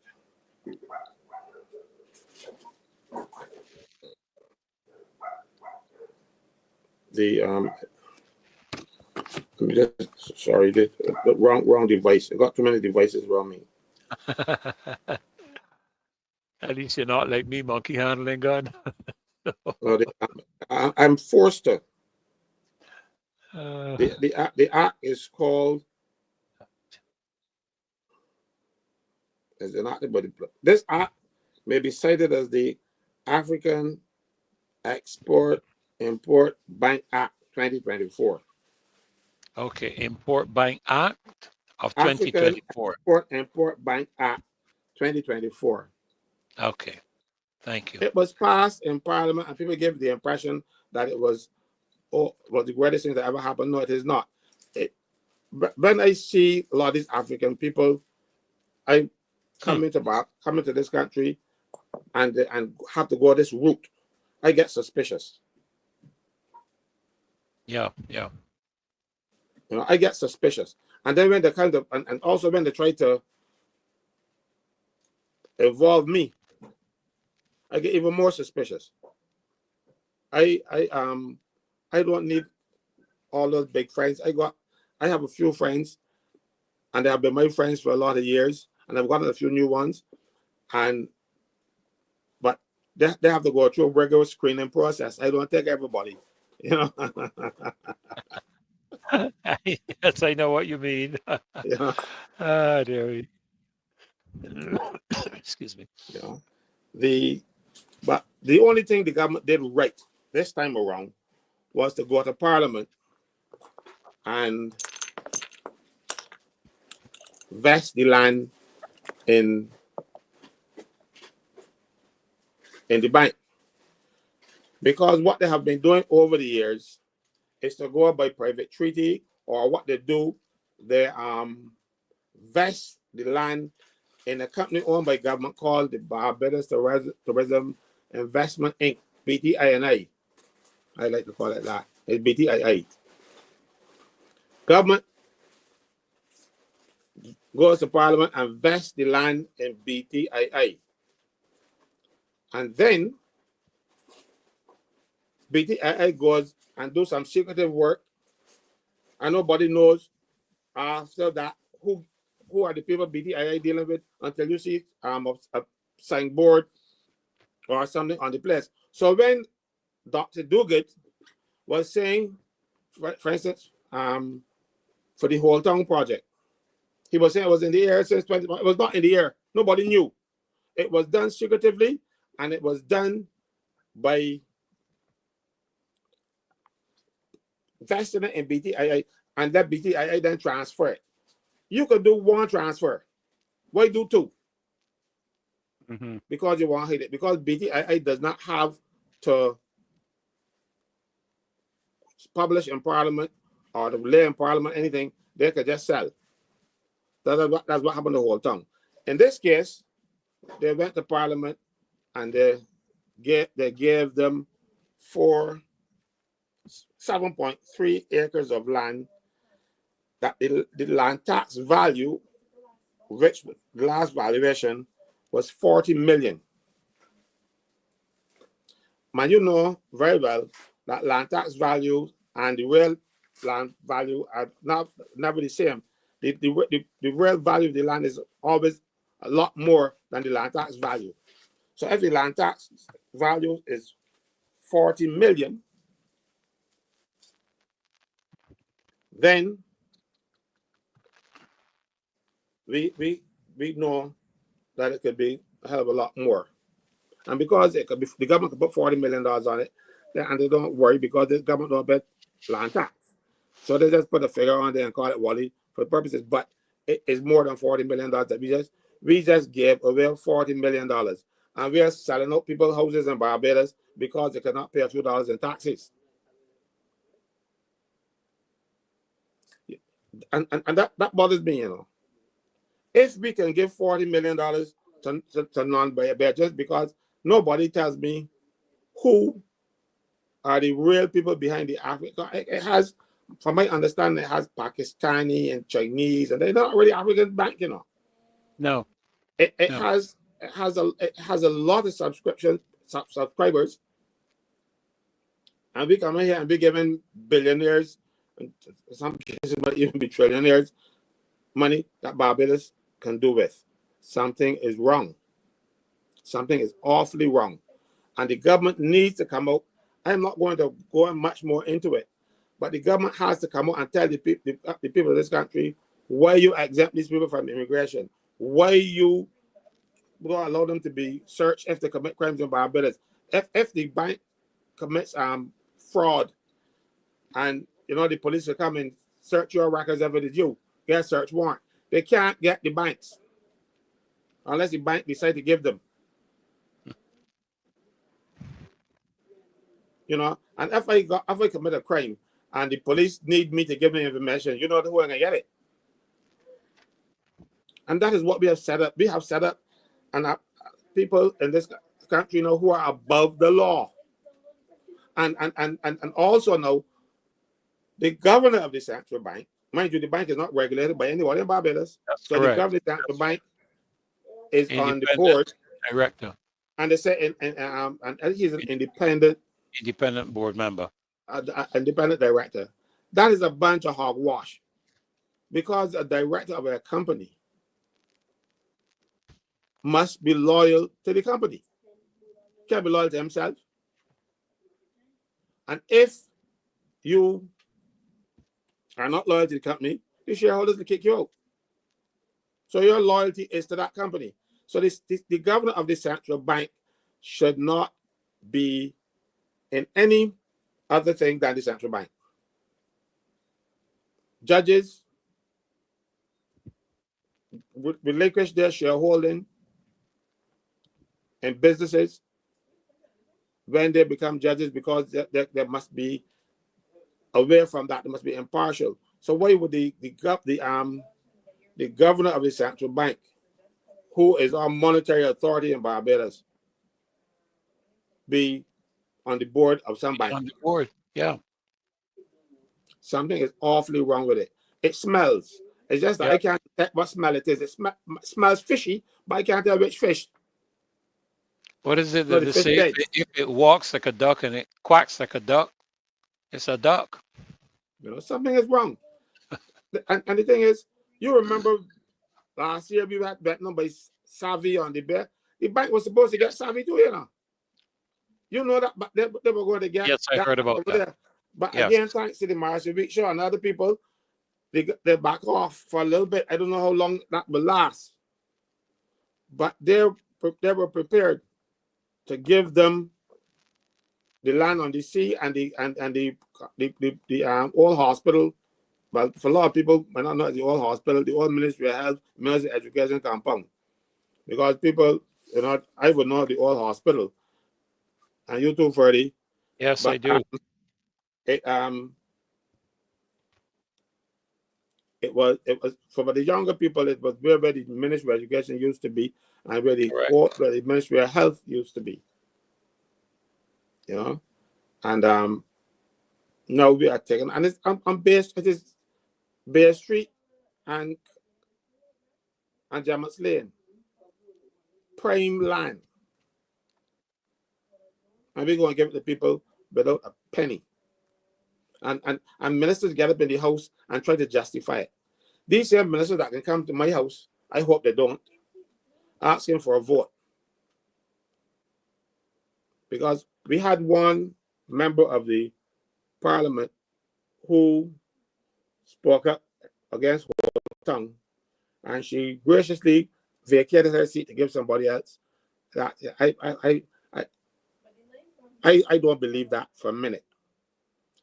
But I can tell you, that is the system of government that we have in Barbados.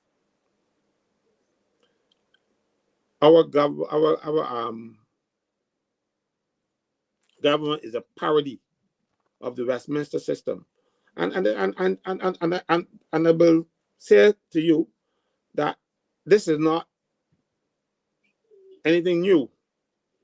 With the president, prime minister getting rid of people, however nicely she tried to put it, because they disagree with her. I remember when Errol Barrow, the right excellent Errol Walton Barrow, was in opposition,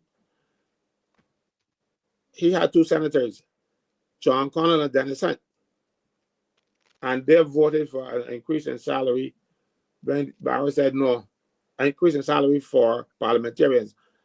Barrow said no, but they went to the House, went to the Senate, and voted for it. And Barrow fired him on a truck public meeting. So it is not unheard of, because until such time as we have a constitution that makes sense, because the one we have now does not make sense. And for what I am hearing about the new one, that makes even less. Because right now, I think the Senate should be elected. Yes, I agree with you. So that The these Parliament, people, the Senate, the President, and the Prime Minister. yeah, the whole thing should be elected. Because right now, the damn Sandra was Governor General. When whether you like her or not, she was Governor General, and they allowed her on the 30th of November 2021 to ease into the office of president. Mind you, I know they did it wrong, but it was done. As a matter of fact, I was the only person in the Senate, in the Parliament, that voted against it, because they didn't have any rules, they didn't have any regulations to determine how it's supposed to be done. And you must have rules. But they did it, and she became president. What most people in Barbados was not aware of at the time is that, the Governor General was appointed for life, or till he feel like going home. This case, the president now is appointed for 4 years. So come the 29th of November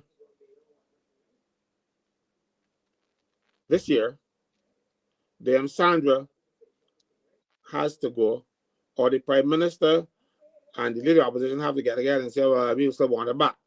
I don't see that happening.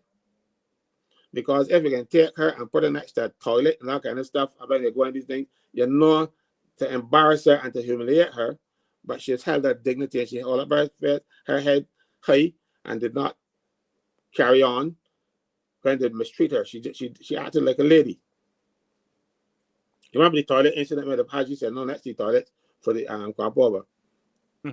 Yes, I remember that. Yeah, you see, so that is something you want to keep. So now they will have somebody else to be president from the first, or what they will do, they will allow her time to run out and then appoint somebody to act until such time as they get around to filling the post. Barbados is not the plaything of the current government. And the people of this country must stand up and say, thus far and no further. We have taken too much. Caswell, I was trying to do some figures while you were speaking, in terms of the value of the property at just let me get it right here. 2.037 hectares is actually somewhere around 219,260 square feet. And I was listening to the show the other night, and I think I heard somebody make mention of about $700 a square foot for that type of property in terms of the location. Well, I don't know the value. All I can tell you is that, how I get information off the trucks. This information I'm giving you comes from the records of the Barbados Revenue Authority. I'm only using official figures. 7.3 acres, 40 million. 40 million. Okay. I believe it's valued a lot more. Well, I came up with 153,482,598. That's if I go by the figure that I heard mentioned at $700 a square foot. That seems exorbitant. Because I couldn't even buy. I have to buy half a square foot. That sounds a bit high. You know? Yeah, but you please go right ahead. And I'm also intended to talk about the crime situation. Yes. You know, the night when that youngster got killed, Oh, Jonathan yes. Chase, I was on my bed and my phone lit up. But I was hoping, you know, like initially they said that he was gravely injured and it was critical condition, and I was hoping for the best. Yes. But then later on, I got news that he passed. A young, bright 13-year-old doing like what any young, healthy boy would do, go and watch girls play netball. I used to do that when I was a fella. I go up by the police sports club and watch the girls jump up with those short skirts and things. That was pastime for a lot of us when we left from America and come up in the evening. And that's what little boys would do. I did it. And enjoy yourself, then people come guns blazing. And he ended up dead. You know, it is the hardest thing. When your children, I telling you, when my children were sick, not dead, just sick, it used to just devastate me. Now, these parents don't have to go through this trauma of losing their son and then having to bury him. You know, the thing is, the boy don't turn around, well, the funeral cost so here's a couple of dollars. It don't happen, you know. You still got to go and dig your pocket and go and bury your son. But what happens here?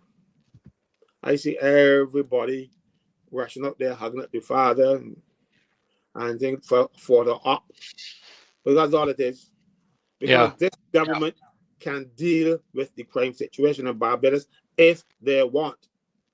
Because I know how the guns are getting into Barbados. And if I know, they know too. There is something called a trusted trader.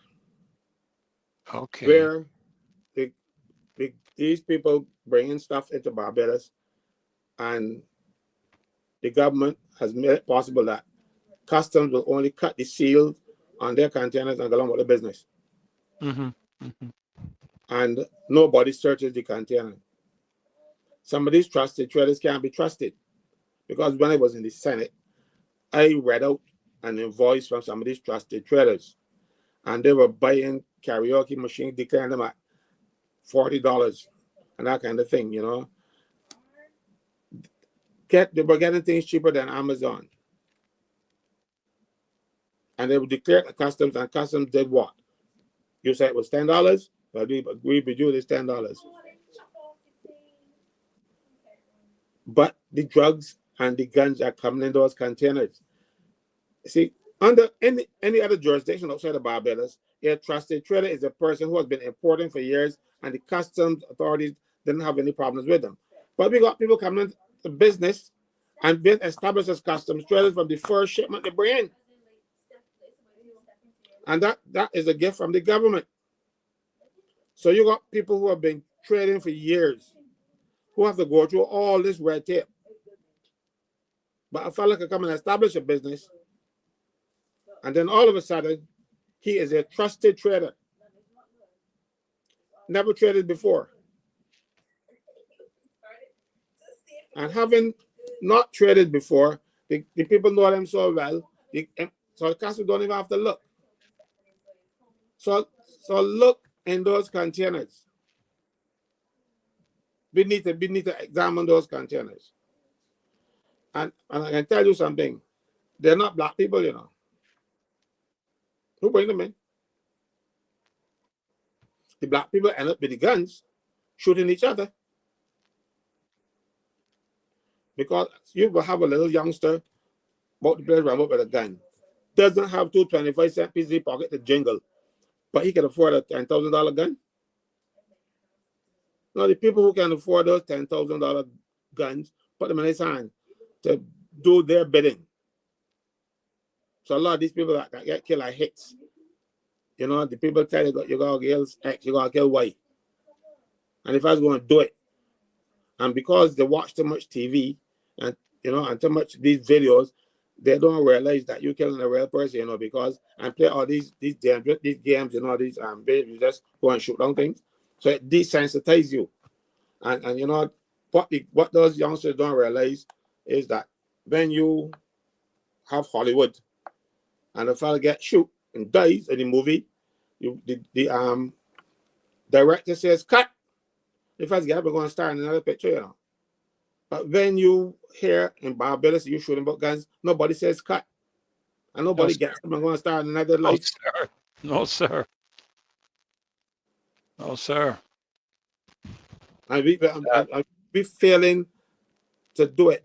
Again, you don't have, I remember once when I was a little fella, 90% of the children went to Sunday school. Now, if you get 10% going to Sunday school, you're lucky. So they don't have, they're not, morals are not instilled into them. But what has been instilled into them is that fat, jump up, bashment culture. Because the politicians like it. That's where they're going to dig it out here and ground opposite Combermere and call it botanical gardens and hold facts. If you got botanical gardens, you can hold facts in it for people to jump on the fauna. But that was a way to get the poor people away from the beaches and stuff and keep them for the tourists and put them out there and the people jump. Sometimes I pass in there and the players, but the people call burst. Enough people. But we are creating a society of jump up, mindless people. People who don't want anything in life. Sad. And I said, and I tell you, unfortunately, it is young men. We got almost 1,000 people in jail. 17 are women. Just let us sink in. 17 are women. And how many in jail? They're about just under 1,000, just about 800, 900 or something. And all. Wow. And you got 17 women. Let us sink in. Wow. So the men gotta be doing something wrong. I live near Caswell, University of West Indies. And when I pass in there, classes are changing and stuff, and you see people walking in and out of university, you would think that university is a girls' school. You don't see many young men going in there, and we are using those young men to be thugs, killers, and canvassers. Because I was told by, now I've spoken to some of the people who have shady backgrounds, and they were promised in 2018, if you campaign for us, we will help you to get out of the crime. So they know who the criminals are. They approach them and beg them to support it, because the criminals, these fellas, those guys in drugs, support a community, that is why you can't catch them, because when you go into the community, the people ain't talking, because the fellas just pay my light bill. He give me money since school my children. That sounds like Jamaica. Yeah, but it's happening here. So the politicians go in there and say, look, get your people to vote for me and we will help you. That help did not come. And then it came in the form of giving people $8,000 a month not to kill each other. And they were giving active criminals, people who were into this program during day and going to even at night. And the Attorney General acknowledged that in the Senate when he was throwing, in the relevant Parliament, when he was throwing Corellian under the bus. He threw him head first. He said mistakes were made. Then new mistakes were made. I told them, but they listened to Marcy, so they must have known that was happening, because I told them. But the Attorney General acknowledged it a year later, and poor Corey take the blame for that. No, Cabinet must take the blame for it because this is a collective responsibility. We have a government under the Westminster system that Cabinet has collective responsibility. We saw the charade in the Parliament where ministers question other ministers on the estimates. No, you can't do that because they are your estimates. You must know them. You can't. So that is just sure. So you can't come and criticize or challenge your minister. I think that's for the backbenchers and the opposition to do. But we got to show. We got to put on a show. And people and some civil servants like to go on there and put on a string of pearls and go in there and look important. It's not their job. Everything is wrong in this country. Something has to give. There's some other things I want to talk about, but their impact on the national security of this country. And I have advocated the Prime Minister of them, but I will not make them public because I am still a Barbadian and I want the best for this country. And trust me when I tell you, I know the Prime Minister is grateful for the information I sent to her. She acknowledged the information. She said, thanks. I want her to do something about it because this country is going on too far. I'm very sorry, but I cannot go further. Because some years ago, I was a soldier and it was instilled into me even a more patriotic thing than the average fella. And I've always continued in that vein. And so I want things to change, but not to change, but not don't like the phoenix, just burning it and then rising from the ashes. I think we can still be saved, but those people in Parliament have to stand up like men and women. Grow a gonad, for God's sake. At least one. We don't need two, just one. Or two of them can share one, but at least have some testicular fortitude and stand up and say to the Prime Minister, to the Attorney General, no, we cannot support these things are wrong. How can I explain this to my constituents? So don't break the Parliament and vote for it. But there's such a moral compromise, Caswell.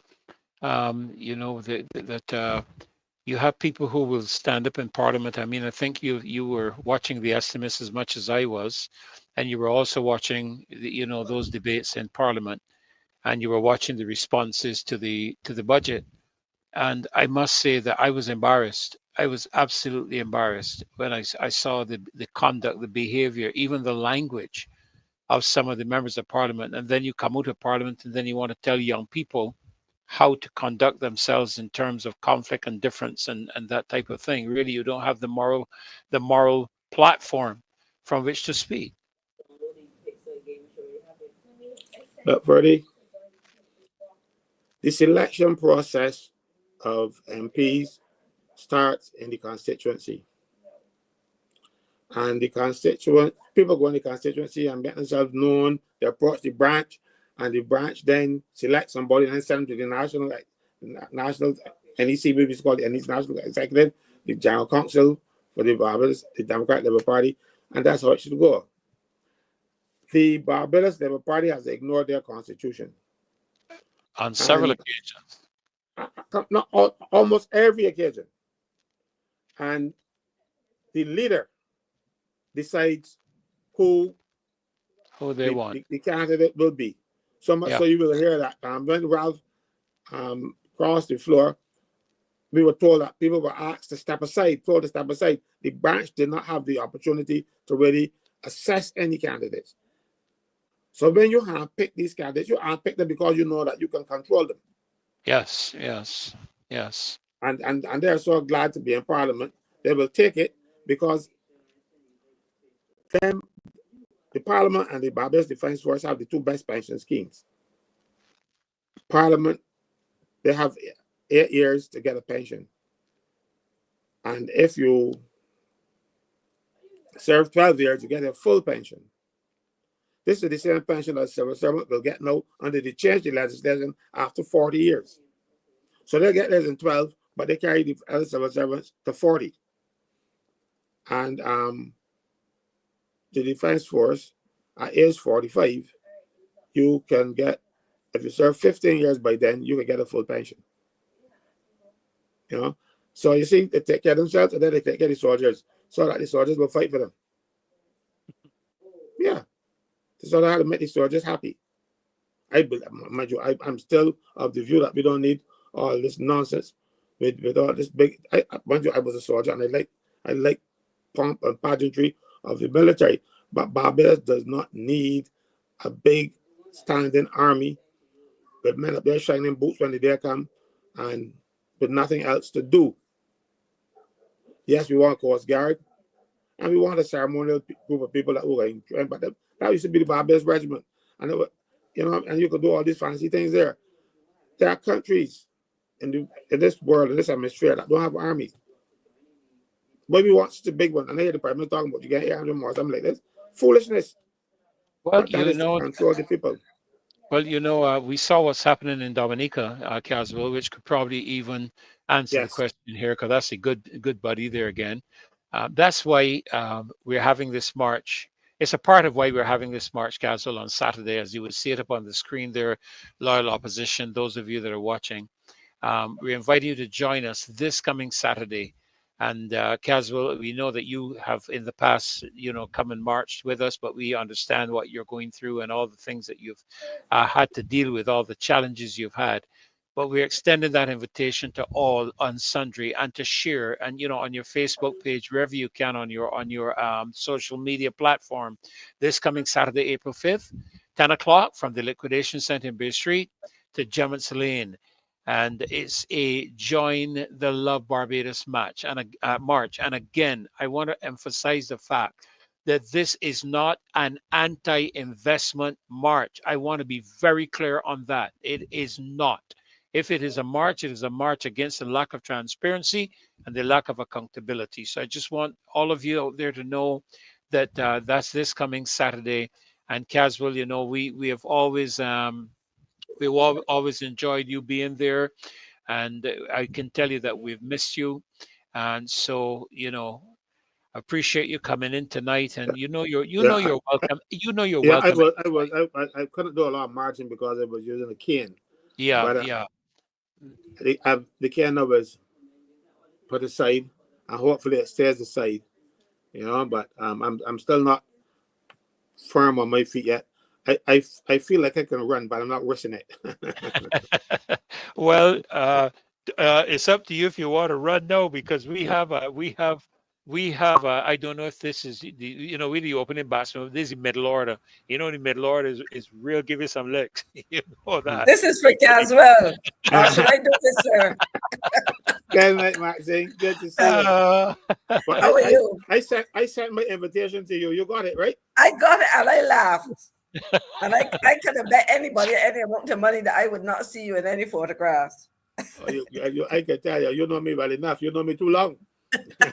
Well, Kaz, you're welcome to stay. That's entirely up to you, because I know your situation and whatnot. Yeah, and, usually at this time now, I'm usually in bed at this time. Okay. But I will listen to Maxine for a little bit, and then I will ease into the. Yeah, because you know it's always a special occasion when we have Maxine on the show with you. I look forward to that. So this is not something I take for granted. Man, I was prepared to sit and listen to you all night, Caswell, because I mean I know that we have certainly missed you. And everywhere I go, people will ask me. Last person said, I saw Caswell walking with a cane, you know, and I said, he'll be all right, don't worry. Yes. I really want to, before you go anywhere, to say, look, I am so happy that we got a chance to hear you update us on a number of things, because well, you would have been following the show even though you were not on. I worry for this country, and I think that's one of the last points you were making. Our country is in trouble. And as you were speaking, I just wrote down some words here, because, you know, the Prime Minister likes to play with words, and I think that for many years, she would have confused Barbadians, bamboozled them with these words. But the All this cheap reality talk. is, people have gotten past that now, and it Yeah. is bordering on the ridiculous sometimes to listen. And there are a couple things that you say that I think I need Caswell to reiterate. And the whole thing about deconstruct and reconstruct. Well, the deconstruction of our public service is one of the biggest worries. And because if people don't understand this, and Caswell will confirm this for me, that one of the beautiful things about our system of government was that there was continuity provided by a professional public service. That it was the public servants who Barbados would change a government today. Sometimes the new administration may close the offices, give Barbadians a holiday, and you could probably tell the why sometimes that would have been done, but there would have been at most a day off. But people went to work the next day and government continued. But when you destroy the public service and create all of these boards, what are you doing? You're creating a level, what I would call a lack of continuity, because and so on. The officials within the public service were employed under the public sector, the rules governing the public sector. But then you set up these entities that can be dismantled at a whim, or people can be gotten rid of in flight of fancy kind of thing. And it really is bothersome. I think Caswell mentioned all of those, and I really can imagine the kind of work that you're being called upon to do, Brother Franklin. I can't call you comrade and brother. See, in the credit union movement, he's my brother. In the context of the politics, he's my comrade. So I would call it brother comrade or comrade brother. Conrad. Comrade brother sounds probably, it describes the brother. But no, it is worrisome, and compound that with the problems of you mentioned the state of government buildings, and it's not only the one that you mentioned. I remember running into a former employee in who would have been in the ministry, and she explained to me that she's working, I can't remember which department, but she had been working at home must have been more than a year. Now, some jobs can do that, but some other ones can't. And it really makes me wonder, what will become of the standards that obtained. So I don't know, Kaz, what kind of membership you have these days, because I guess you're the only seriously functioning union, and I make no apologies for saying so. You're muted. Turn back on your mic. I really don't know. I have employed an excellent young lady who takes care of all of that. I don't know. I want to go ask her now. I don't deal with the admin aspect of it at all. But when they call, I tell them, even to make appointments with me now, I tell them, look, call her, because she sets my diary. So I know I have more than 2,000, but I don't know 2,000 how many. Okay, 2,000 probably bordering on 3,000 when you check. But you were talking about the Afri-Exim Bank and the director, but I'm hearing of a second Barbadian director. I don't know if you have gotten into that, Caswell. You tend to know things before me. Not yet. I will send you. Marcia can send you the WhatsApp message. Somebody close. Somebody used to be close to. Now, is that alleged? Is that alleged? I'm hearing the allegations. I've not said. Right. I will do my research. I'm hearing that there is a new one, so that's why I call no names. Through the grapevine. If Caswell said it to me, I would know that is the case. But as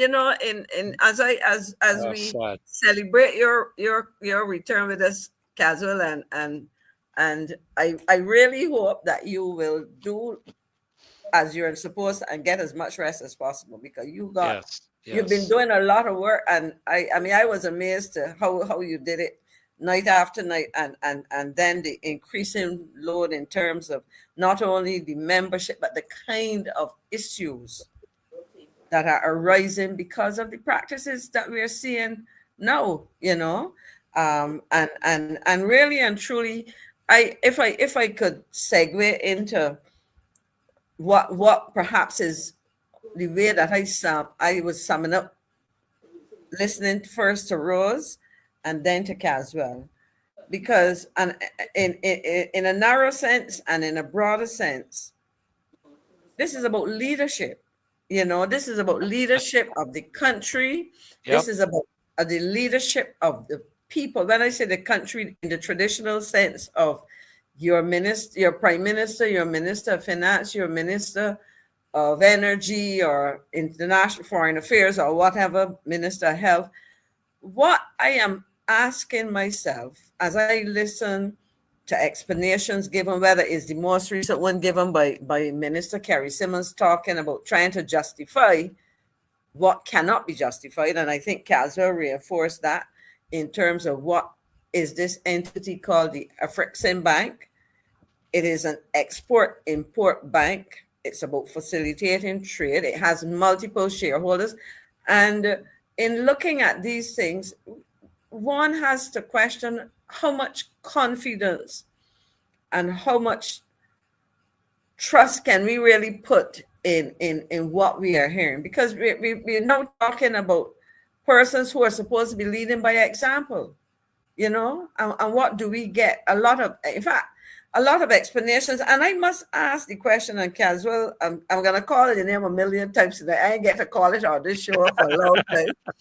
But to what extent do you think that, and when you have to go, if you have to go, tell me, Maxine, I'm not answering no more questions, and I would understand. But to what extent do you sense that these 28 individuals, including the several of them who are ministers in the House and ministers out of the Senate, are seriously involved before the fact in the making of some of these decisions? Now let me tell you something. You remember when the Right Excellent Robin Brianna Fenty became national hero? National hero. Members of the cabinet, at least two of them, told me they found out when the Prime Minister made an announcement on the stairs that night. Can we tell you? I have heard. I have heard something to that, and that is, now let's look at that for a minute. For 10 years, and I can speak to this because I chaired the National Honors Committee, and before my time, there was something called the National Honors Committee, where people were and still are invited to make nominations. Of course, there can be others made outside of those made by the public, but there was a process. There was a process by which those things were decided. There was an information communicated to the cabinet for approval or ratification. I think more approval, because these were recommendations. But so to have something like a national hero, that's the pinnacle. The highest honor. Go That's ahead, the highest honor. Yeah, that's No, the that's highest. How do you make that on? And I think that in listening to in fact, people were complaining on that occasion about how Rihanna was dressed, and I wonder if she had been told well in advance. She might have been told when she arrived at the function. Any idea? No, let me tell you. She didn't know. It looked so. She did not know that she was going to be national that night, and nobody else knew. So much so that when they had to give her the medal, to give you a medallion of this thing, they had a bar cigar for her, and unless you they sent them to England to get hers minted, it was done like that. She was wearing cigar field sobers at the Right Excellence cigar field sobers medal. They had to borrow his and put it around her neck. So she got something. Nothing was done. Nothing was prepared. That is how our government is when the Prime Minister gets up and make an edict like the Queen. I'm not the Queen of England or not. So I'm talking about the old queens and kings, how you Yeah. had the feudal lords and stuff. They can off with his head, and that was it. Prime Minister gave edicts, and when the Prime Minister speaks, it is then the law. She got practice in COVID when she was given all of those directives, and up to this day, not one of those directives have been published in the official gazette. Not one. What are the law- implications of that? What are the implications of that? Not seeing every law must be published in the official gazette. No, I know, Everyone. but and not having, in other words, having not published it, what does that make it? Is not. I am waiting on the Court of Appeal.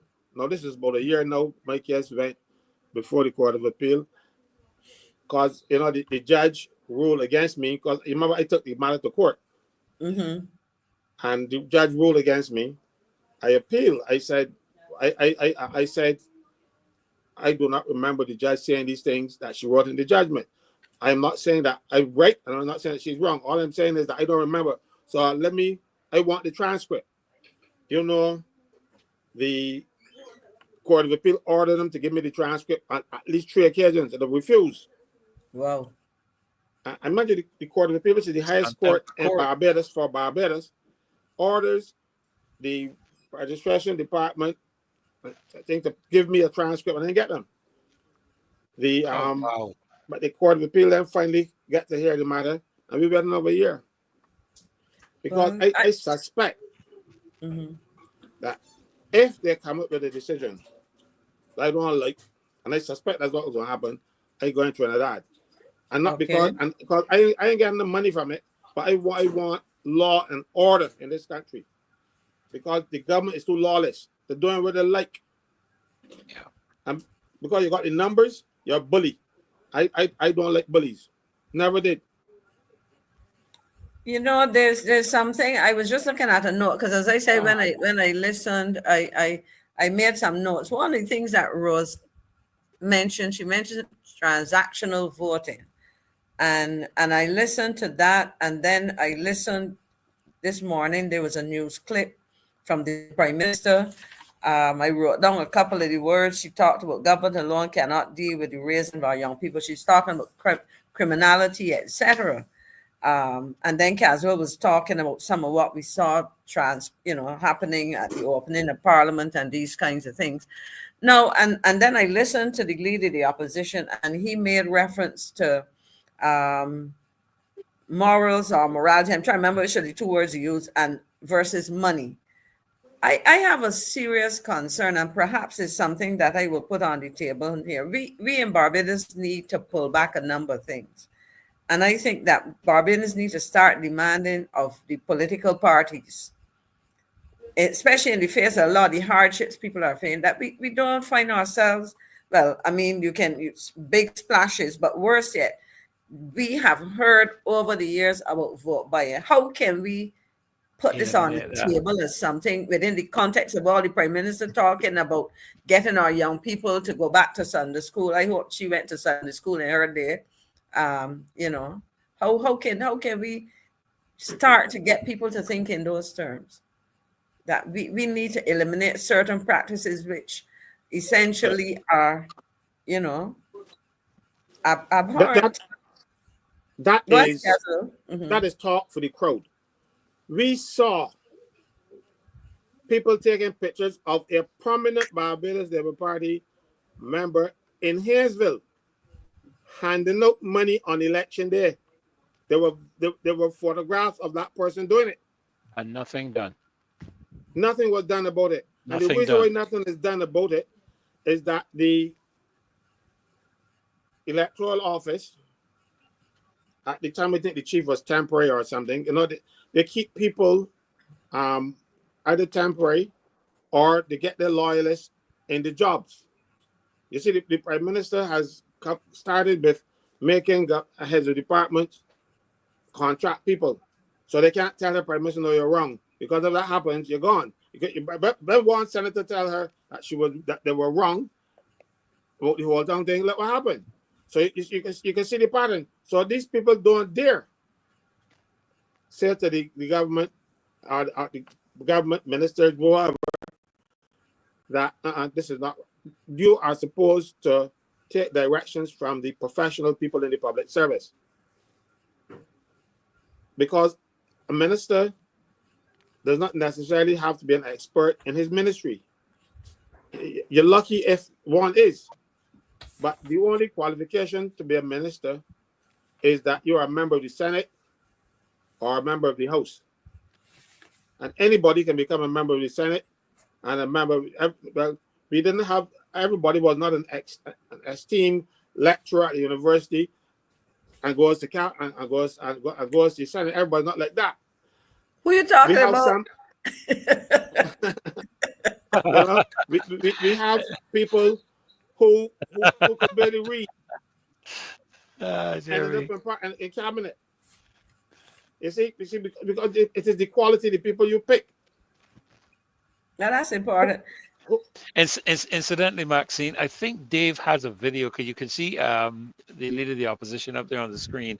I think Dave has a video of what he had to say pertaining to crime and youth, which you mentioned a moment ago. I don't know, Dave, you want to run that and let's hear what he says.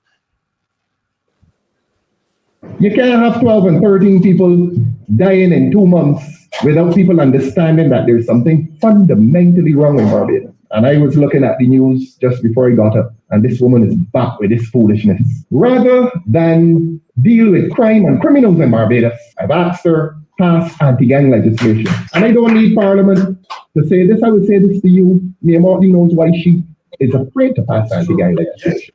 Rather than deal with crime in Barbados, I just read, oh, guns don't walk and guns don't talk. What does that mean? Guns walking through the port, and every time the guns talk, a young man is lying down the street bleeding to death. So the guns walking and talking. I won't talk this week, and we lost a 13-year-old. Tell her that. Wow.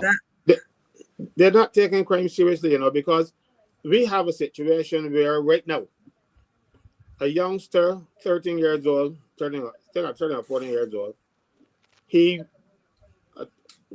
did some armed robbery. Wow. Got held, and they had him remanded. I know they sent him back to school. But that same fellow went there and threatened the teacher. Teacher You serious?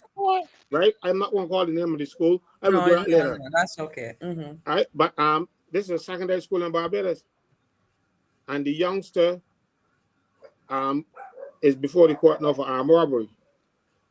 But after being remanded, he's out on bail or whatever he's on, and he's back to school and threatening teachers. Well, if he has access to a gun at that age and the teacher don't let the teacher know what can happen. I have told the teacher is a member of my union, and I told her I have no contact with that young man. Because just like the people in Bob Towers, that situation is dangerous to your health. He too is dangerous to that teacher's health. I tell her, do not go in there. It's dangerous. Don't anytime at all that child is in the class, you leave. And the principal is telling her, well, they're no precedent for it. There will be a precedent for it after she's dead. That ain't happening. No, but I mean, like you said, this is not, that is, I mean, I was saying that's not child's play. We're talking about a child who clearly has serious problems.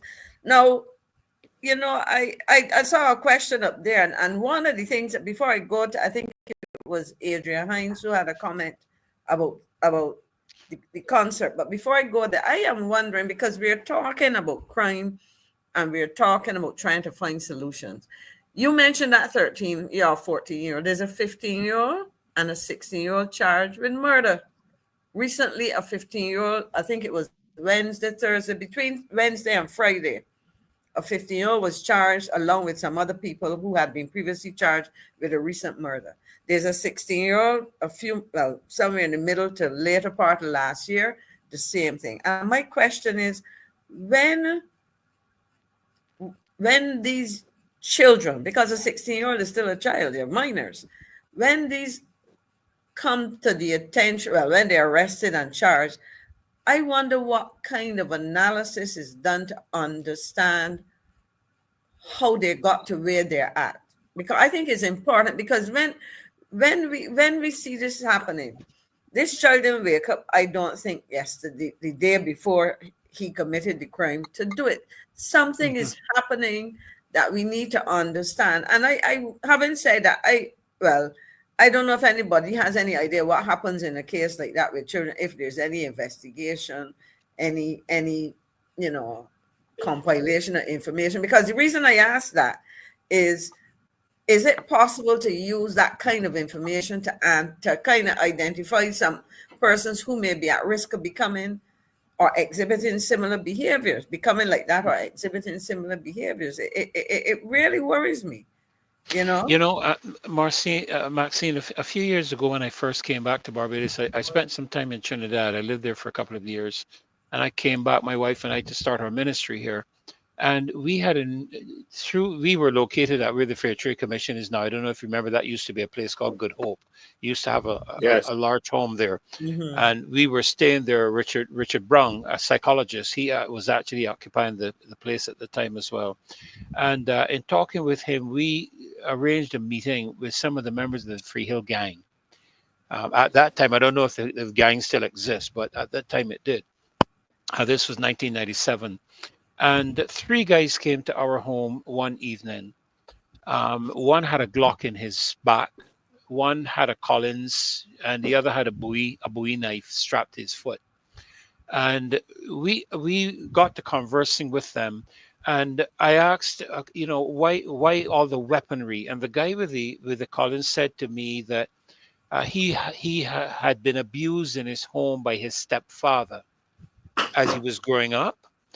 And that when he got to the age, he was about 15, 16 years old, he bought this Collins and said that the next person who abused him, or, that he had to contend with, he would use the Collins on them. Wow.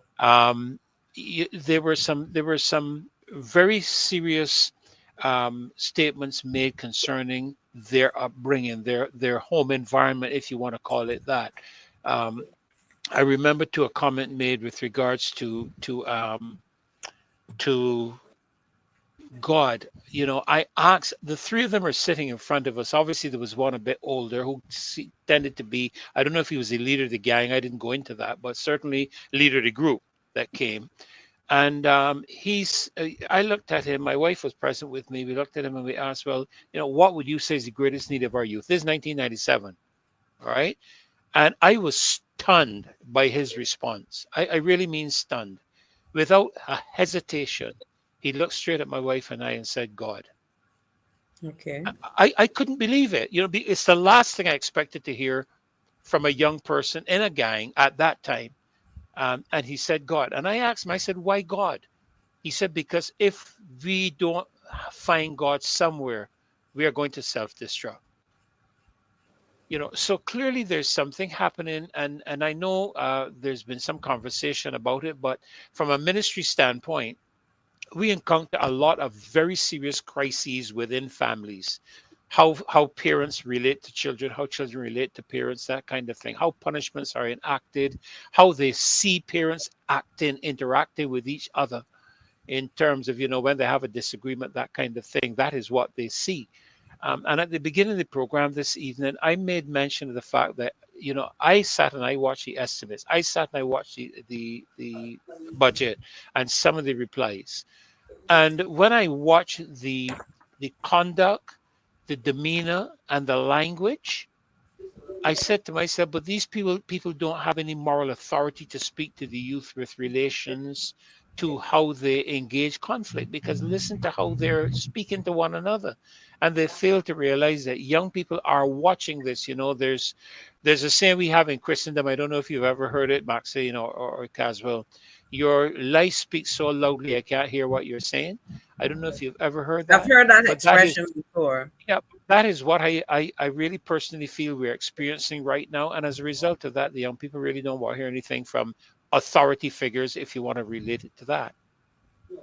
I am here, as you say that, I'm here looking at the question, and I was scribbling it down in case Dave had moved it. But Nigel Newton asked a question, and I think that when we look at, he says, do you think we can bring a balance between inculcating a structured moral consciousness and economic development? And I think so.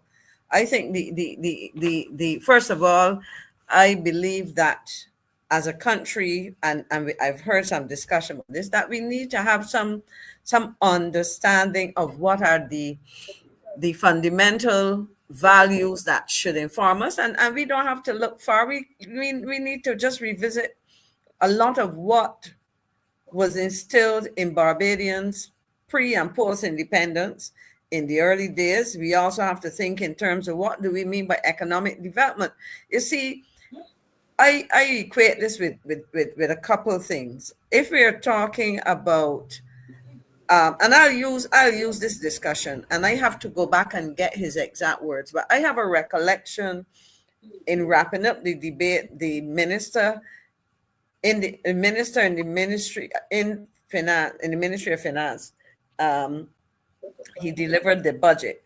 In wrapping up, he said something to the effect that it's okay to talk about heritage, but we need the money. Now, my question is how can we just start to equate everything into money? But if you look at what we are doing, you know, we are throwing a lot of things out the window, and people will say, okay, we can give all of these things to this new African Import-Export Bank because it is bringing money or it is bringing jobs. But within what kind of structure, societal structure, value system are we bringing it?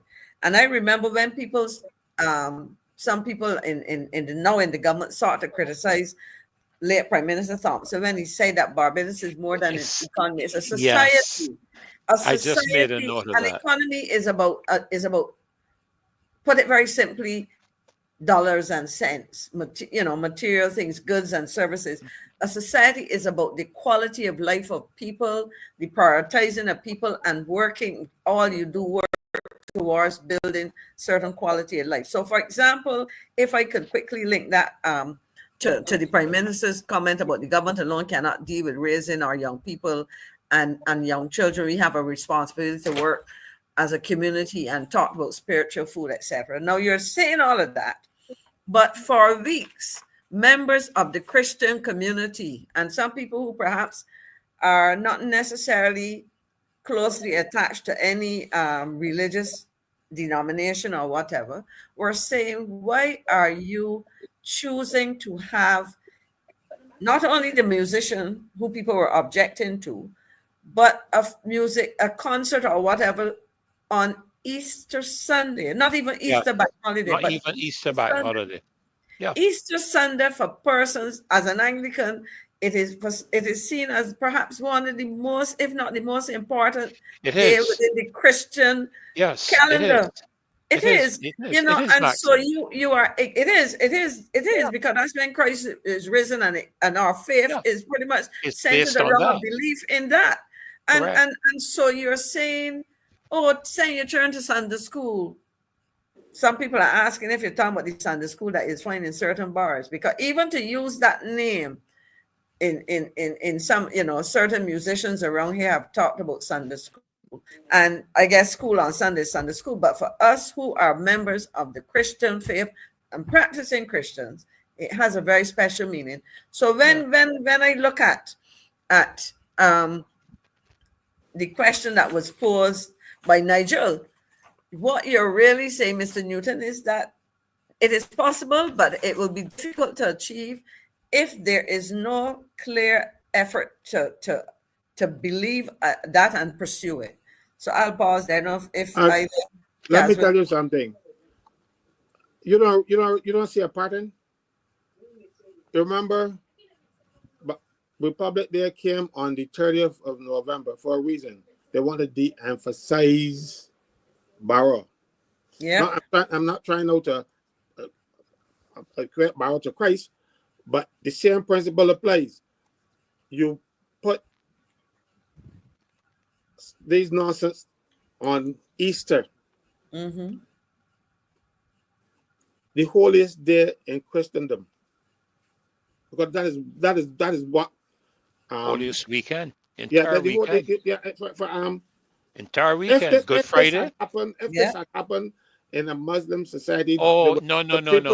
People would have had some fatwa place on People them. will be dead. People will be dead. They take it because they take it, but Christians don't stand up and fight. They go there and they try to be more Christ-like, and they're not fighting, and not even not speaking up. Because right now we have a set of Christians in this society who the Prime Minister have bought off to, even one in the Senate, that the first time he speak up to say anything that was when he was trying to defend Dr. Haynes, which wasn't his business really. But you know, not yet, but he speak up against all the other ills that you see happening in this society, and I got a problem with that. Yeah. You know, No, we have to. They're trying to de-emphasize Christ now. They de-emphasize Bible. It's a pattern. well, you know, the other day and incidentally, we have a clip here with Ralph speaking on the matter of morality. Period. But just before Dave plays that clip, the other day, you know, I said to someone, it's like they're trying to eliminate every record. And over the years, you know, you all know my association, Maxine and Caswell over the years. But like they're trying to erase the complete national memory of the Right Honorable Errol Walter Barrow. Is, you know, and like you're trying to replace everything he's ever done. But another subject, another time.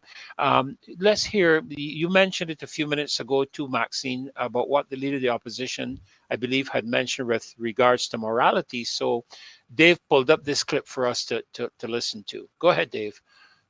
Opposition leader Ralph Thorne promises the return of moral and spiritual values if the Democratic Labour Party is returned to office in the next general election.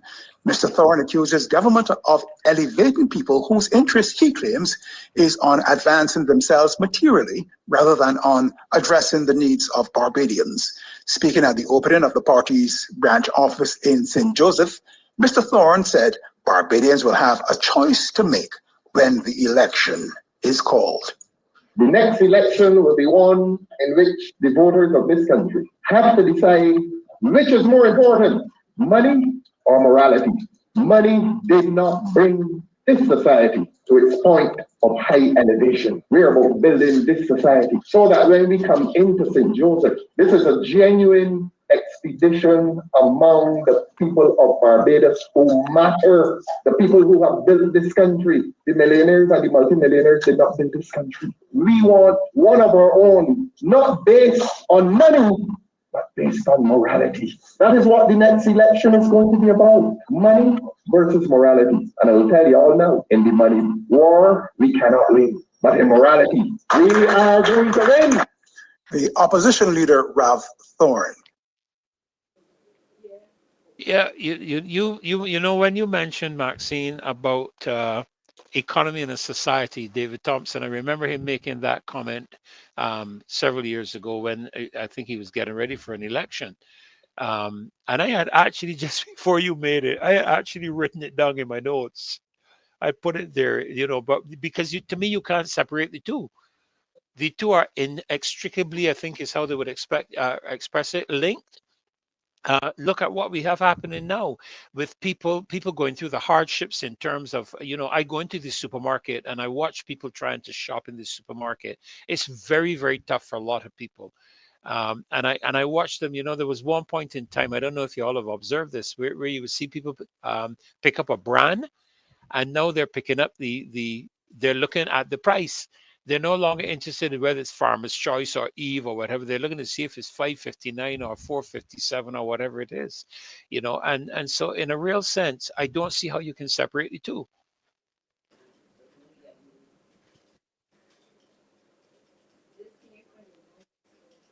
Your mic is muted.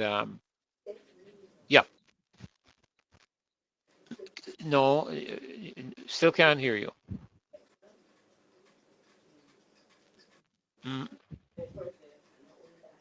No, don't know what happened there. You're showing on muted, but we're not hearing you.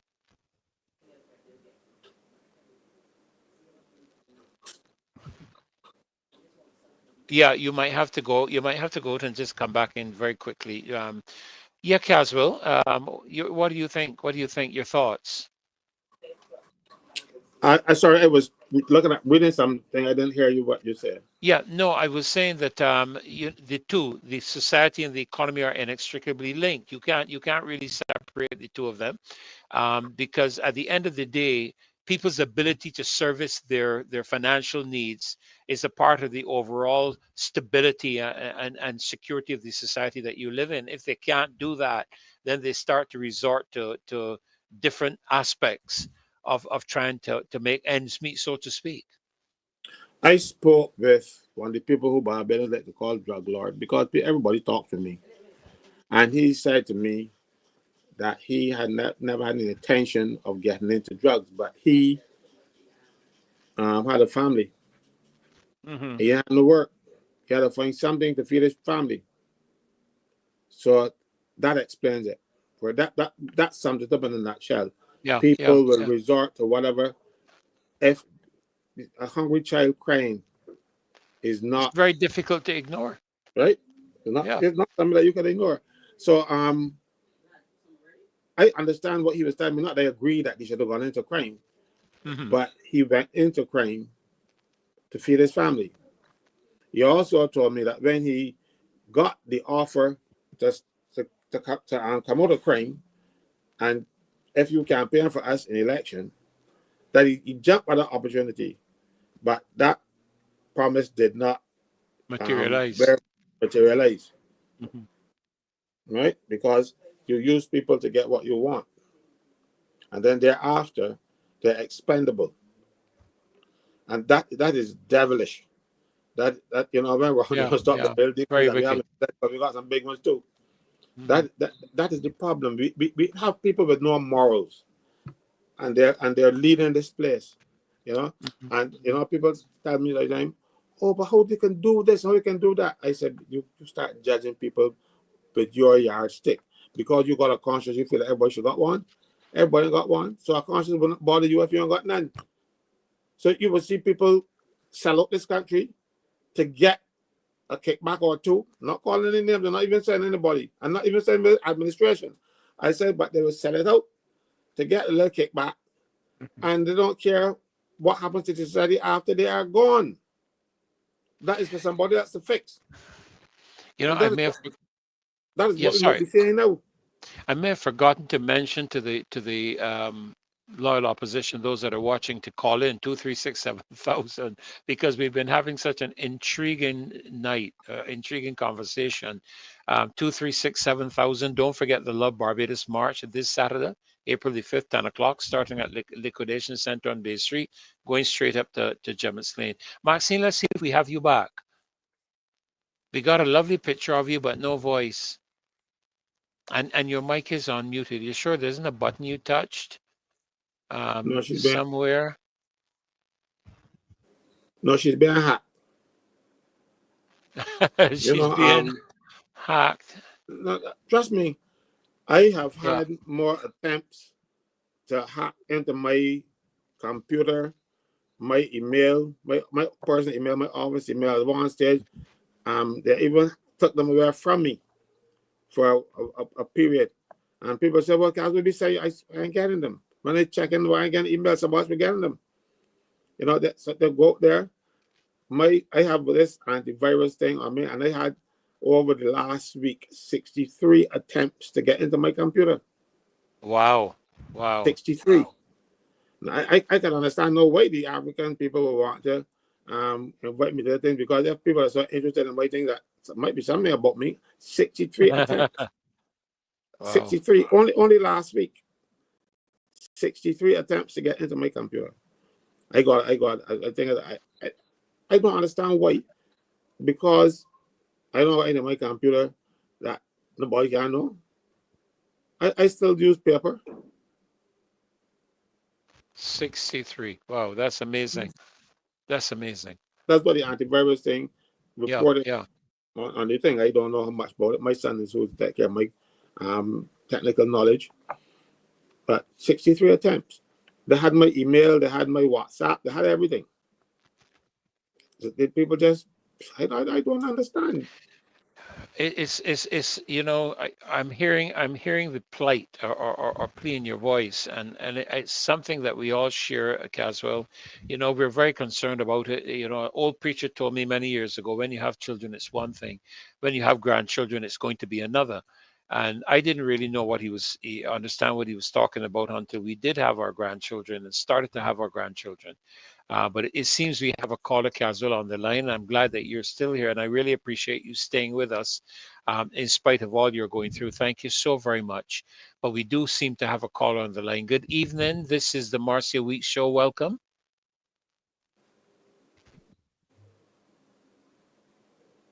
Hello. Hello? Yes, go right ahead, Yes, I please. want to say to Mr. Caswell, frankly, I am happy to see him come back on this Martha Week show. I'm very happy. I miss him because he is put the Barbadians right. I thank God that he is back.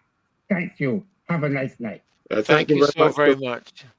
Yeah, thank you very much, caller. We have all missed him, and you can be sure it's not because of any problems between himself and Marcia. Okay, so whatever. It seems that there's a phrase that Jesus used in the Bible when he called the Pharisees. I think it was you're of your father, the devil. He's the originator of all the lies, father of lies. So it seems there are a lot of devil possessed people. Many of you would not know that. I know that Marcia has keys to my office. You know, this sounds like somebody you got problems with. Can you hear me? Yes, loud and clear. Loud and clear. I went out completely and came back in. Yes, Marcia has keys to my office. No, if y'all had followed, you would have taken them back. You know. But you see, that's again, Caswell, Maxine, that's because leadership has not taught people by demonstration how to resolve conflict and have a conversation. So that even we have differences of opinion. People might not even think that, but we have differences of opinion. But the reality is we have learned how to converse. As a matter of fact, let me be brutally frank. We're mature. Let me just put it that way. Straight talk. We are mature. So we don't have to call names. We don't have to cuss out nobody or anything of this sort. I think people just want the show to not happen. So if they can have rumors like Caswell and Marcia fall out and for the show shackling out. So what going to happen if I take a break? Because to be honest with you, boy, there are times I really feel like that because these grandchildren of mine keep me so busy, and my daughter's out the island right now, and they keep us really, really, really busy, and I can tell you, I didn't know. You need a break too. Caswell talking about grandchildren, how is snow? Max.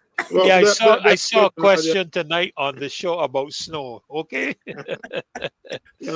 Maxine, at least you asked how it was before because I'm going into town and people see me and they say, Caswell, how snow? Before they ask you how you are, they ask you how it's snow. Yeah, how snow? I went to the supermarket. My wife went to the supermarket and somebody passed along to her and said, Caswell, how snow? Boy, remember me. And so that is why the Africans know, at least they don't have those know they invite me. Don't feel too bad. Don't feel too bad. All right. Oh boy. Don't forget, folks. It's nice to laugh because it is. It really is. And I will share it. I think I mentioned it on the show already, and I'll share it again because Caswell, I got a call one day from a lady. I believe she follows this. She follows the show. I know because I think she sent me a note, and her call was one in which she said, "Look, I am just feeling. I'm paraphrasing now. I am feeling helpless, hopeless. Yeah. She's concerned for her children." And just the whole atmosphere in Barbados is one which clearly had her in a state of depression and you're a parent and you should be thinking, okay, my children, they're doing what they're supposed to do and I expect that things will work for them. They will finish their secondary school, do whatever, find a job, pursue something. But when you reach the stage where you are worried about the safety of the children, something has to happen in this country to turn us around because I don't know, and that I don't think that's a feeling that's peculiar to her or a couple of people. I'm very concerned that that is not the Barbados I have known for the last almost 70 years. You know, Yeah. and No, you're that's the absolutely reality. right. You're absolutely right, Maxine. Wherever I turn, there are people talking about there's like a heaviness, where the country is concerned. There's this sense of fear, deep concern. Of course, we know how we deal with that in the spiritual realm. And of course, we have the capability of doing that. We have a caller on the line. Glad you're back, Maxine. Happy that you have your mic on. Good evening, caller. Welcome to the Marcy Week Show. How can we help you? What would you like to say? Contribute.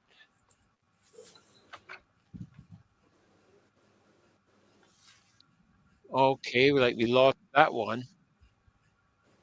Looks like we lost that one. Yes. So it's so important, I think, that we're able to guide our children, and it's a concern. When I heard of what happened last week on Tuesday night. I have a grandson that's 12 years old. He's at Dyton Griffith, and he hangs after school. He doesn't necessarily like me to pick him up right away. He likes to hang a little bit with some of his friends. What happens in a case like that? Good evening, caller. Good to have you with us. Welcome to the Marcy Sweet Show. Hi, good night. Good night. I'm very pleased to see Caswell back on. I just have a concern because Caswell was explaining the amount of things we have given to this bank in terms of police can't go on their premises. We got to get permission from the president and the bank to do an investigation. That the bank can make laws that would impinge on Barbadians. How could 29 people sit down that we let to run our affairs sit down and do this to us? This is a real travesty, though. I mean, how could they look themselves in the mirror? They know that their children live here. They're aware that their family live in Barbados. How you could set up a system whereby people can come into Barbados and we have no control over them at all? And I want to ask Maxine I want to hear Maxine's opinion on the compliance issues, because the banks and the credit unions they govern on the factor and there's certain compliance issues that we have to comply with. And if this bank doesn't come under the central bank and is not regulated, if they do something that is non-compliant and Barbados is blacklisted, I mean, how could the government set up a system like that where we have no control over them, but yet Barbados can be blacklisted because of financial Of their implications actions. that they do? So it was like Martin to explain that. No, but one of the things, if I can explain, Caswell is laughing. I will call our brother Franklin to comment after. The compliance issue, first of all, and I remember the last time I was speaking about that, I was trying to Google it, and I'll see if I can find it before the end. This institution, first of all, it is neither fish, fowl, or good red herring in terms of regulation in relation to Barbados, because at the end of the day, it is given diplomatic immunity. Let me describe it as such. It has comprehensive diplomatic immunity. That's the first thing, and as such, it is not functioning under the regular regulations or the regular rules that govern commercial banks and other non-bank financial institutions such as credit unions. Now, and this is where I need for them to tell us, because the Caribbean Development Bank, Caribbean Examinations Council, and all those names that were rattled off by Minister Simmons, and which have diplomatic immunity, I use that as a blanket description, are not operating in relation to the private sector or the individual business person in the way that this trade bank, import-export bank, because as far as I can see when I read the rules, And we have seen, not only when I read the rules, but we know that a local businessman has been one of the first people to secure financing from this institution that has been able to borrow. That's my understanding. I describe it in simple terms for a business project or to support at least, I think, maybe 2 business projects. That person could have gone to a commercial bank if it could provide the size loan, or it could have gone to a group of commercial banks that could have syndicated a loan. In other words, come together to provide the financing. They would not relate to the Caribbean Development Bank in the same way.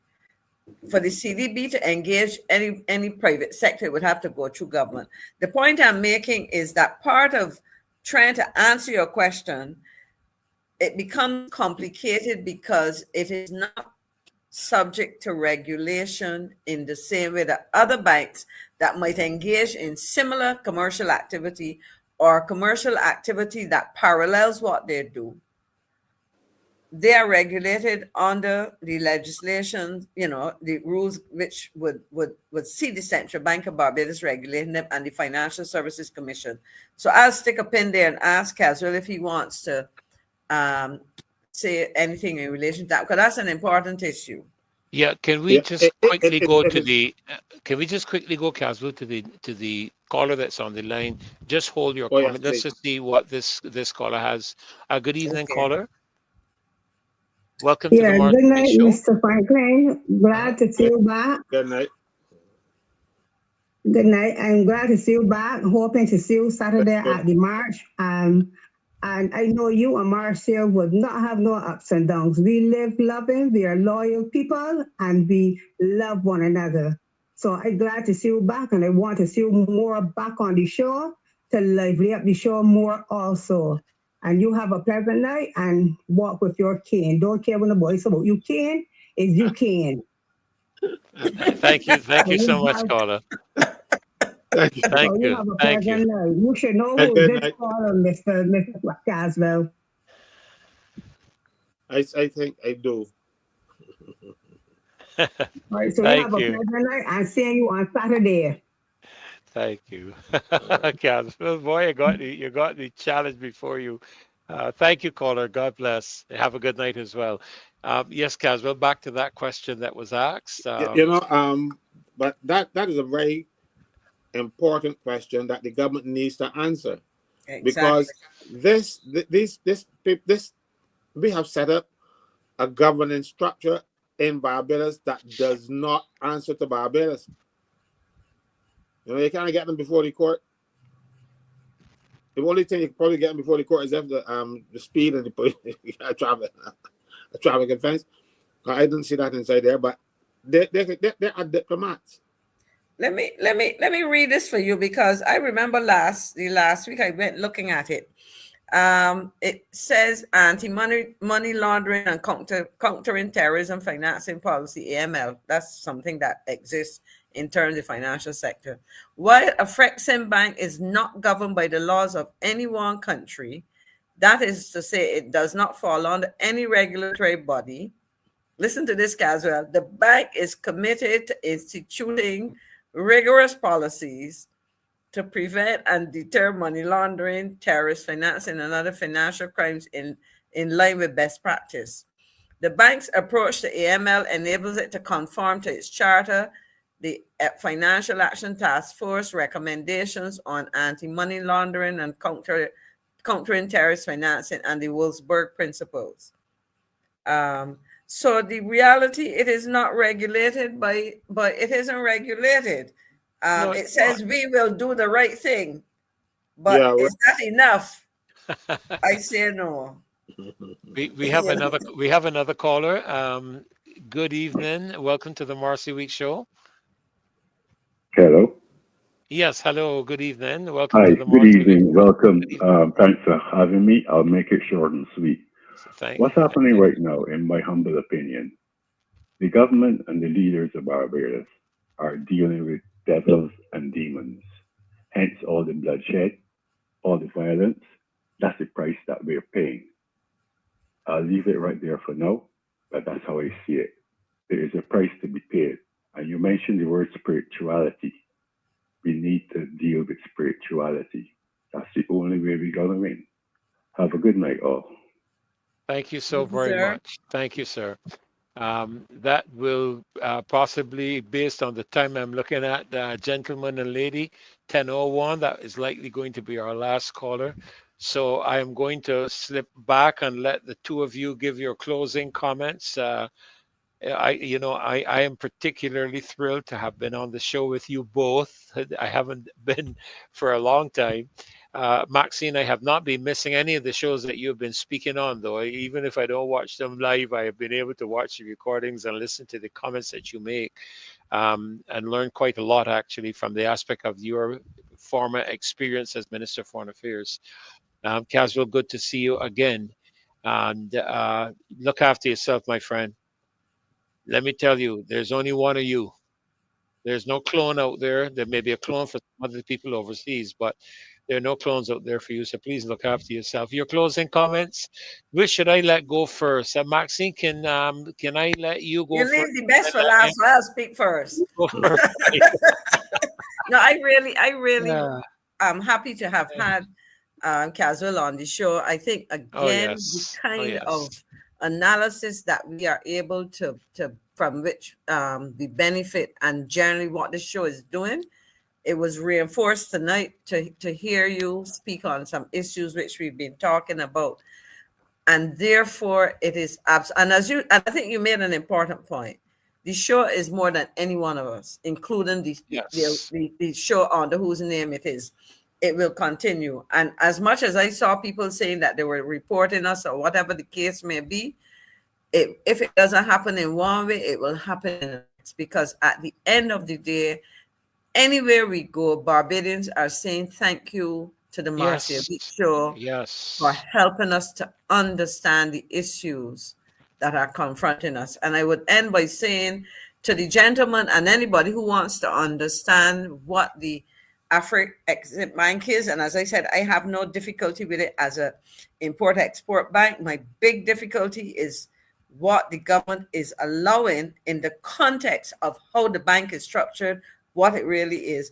Go and read for yourself. There's a lot of information available which should indicate that the government needs to come back to us and talk to us, because they're doing things after the and we're hearing after the fact, and it is impacting and will impact negatively on this country. Over to you, sir. I was happy to be here tonight, and I promised I would have come in for half an hour and clear up a couple of issues, but that half hour seemed to have more minutes than the normal half hour would normally have, But I will be here at your disposal when you need me and when I think I'm needed. As I said, this show has been good for Barbados, has been good for me, because I got up and I speak on things that then I hear people come and say, what that happened to me? One day I spoke on an issue, and the next day I had 10 people in my veranda who I didn't schedule to see. I talk about 10. Because they had that similar issue and they wanted help with it, and that was out of this show. So, but those 10 people, that was 10 people I didn't expect, but I didn't turn back anybody. I tried to help them as best I can. So I'll be here. I'm not giving up on Marcia, and trust me, Marcia and I have not had any fights. Oh dear Lord, I tell you, we get along very well, and mind you, at times I would send information to Marcia, even though I am not the person presenting it, because I want information out. Case in point was the documents that fell off the truck about Paul Town, because everybody thought that was something that just happened. That happened in 2021, and they didn't alert the public to what is going on. Government should manage based on their manifesto. And then every so often, things will come out that are not in the manifesto, but tell me what this government has done on its manifesto so far. Yeah. They always come up with all kind of madness, like the Prime Minister goes there, will have frequent trips, and then come up with something, and then don't explain to us. She is not our Lord and Master. She is answerable to us, not the other way around. She should report to us, and they're so arrogant that they're not. And we need to do something about it. What I believe is that we cannot wait for 2027, when the next election is due. Barbadians have the speaker and speak up forcefully. I'm not saying with any violence or anything like that. Peaceful demonstrations, come up to the marches, let the government see that Barbadians are tired of their behavior. I was tired of it long ago. But Barbadians are more patient than me. So I just hope that you come on. And the final thing I want to say to you is I was looking at we had 400 likes and 1,800 people. So I wish some more people like the show. You know, once we had 1,800 people watching at the time, and just 400 odd people liking. I know you like the show. I like it. That helped us to get the show to more people. Good night, everybody. I was happy to be back. Well, Happy to have you back, my neighbor. Well, Caswell, you know you're welcome on the show anytime. You're welcome on Monday night anytime, and I know Marcy is going to welcome you Wednesday night, Friday night, and Sunday night. So there's a place here on the show for you. Of course, always a joy to have you with us too, Maxine. I always enjoy sitting with both of you. And, you know, sometimes you go through life and you think you know a lot of stuff, and you have to sit and learn and listen. And I thank God for the opportunity to be able to do that with two very experienced persons in their field, and accumulate additional knowledge. I've always said the only place that doesn't happen is at Coral Ridge. So I'm always on a kind of a learning quest, you know what I'm saying? So real joy to have had you guys tonight. I want to remind all of us of the march on Saturday. Join us for that Love Barbados March, Saturday, April the 5th. That's this coming Saturday at 10 o'clock from the Liquidation Center, Bay Street. Bring your flag. Bring your flag. If you don't have, they usually will have there to provide. But please, if you can, bring your flag with you so that we can represent Barbados. And Maxine and Caswell, I don't know if you realize it, but have been showcasing the construction behind me for the entire show. I don't know if you realize it. I recognize it. I recognize it.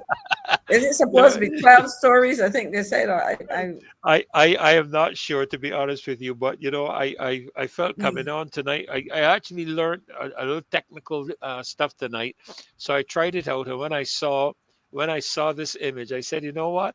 I think I'd like to put that up, so it kind of stays in the face of the people. And they keep it in their minds and they ask questions, because what we are is that we are anti being non-transparent and anti being non-accountable. We are not anti-investment. You must share the technology, because I think with the backgrounds, I'll experiment so that. Well, I can tell you right off the bat, get something called a green screen. It's a bright green piece of material that you can't see through, I guess it would be like a linen. And once you have that, you can select your different virtual backgrounds, and they will come up just like this. All right. I will experiment, or I will ask Caswell to help me. Yeah, I am not going there. I am not going there. Folks, good night. Good night. You see, they won't come to the end of the show and get me in trouble. God bless you guys. It has been a pleasure having all of you. Thank you. And all of you in the loyal opposition, thank you so much for making this show a success. Good night and God bless. Get off the house. I said get off the house.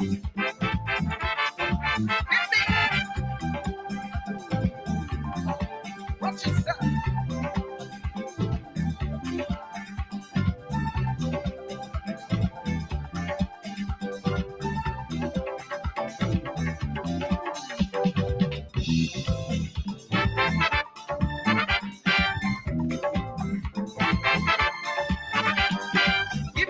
money, I give you the clothes. So you acting real funny, guy, you're looking for blows. Get out the house. Watch it. I said to get out the house. Take you to the party, you make me ashamed. Eat like a piggy, you give me bad name. Get out the house. I said to get out the house. You got to go. You got to leave my place. I want you to know you is a big disgrace. Woo!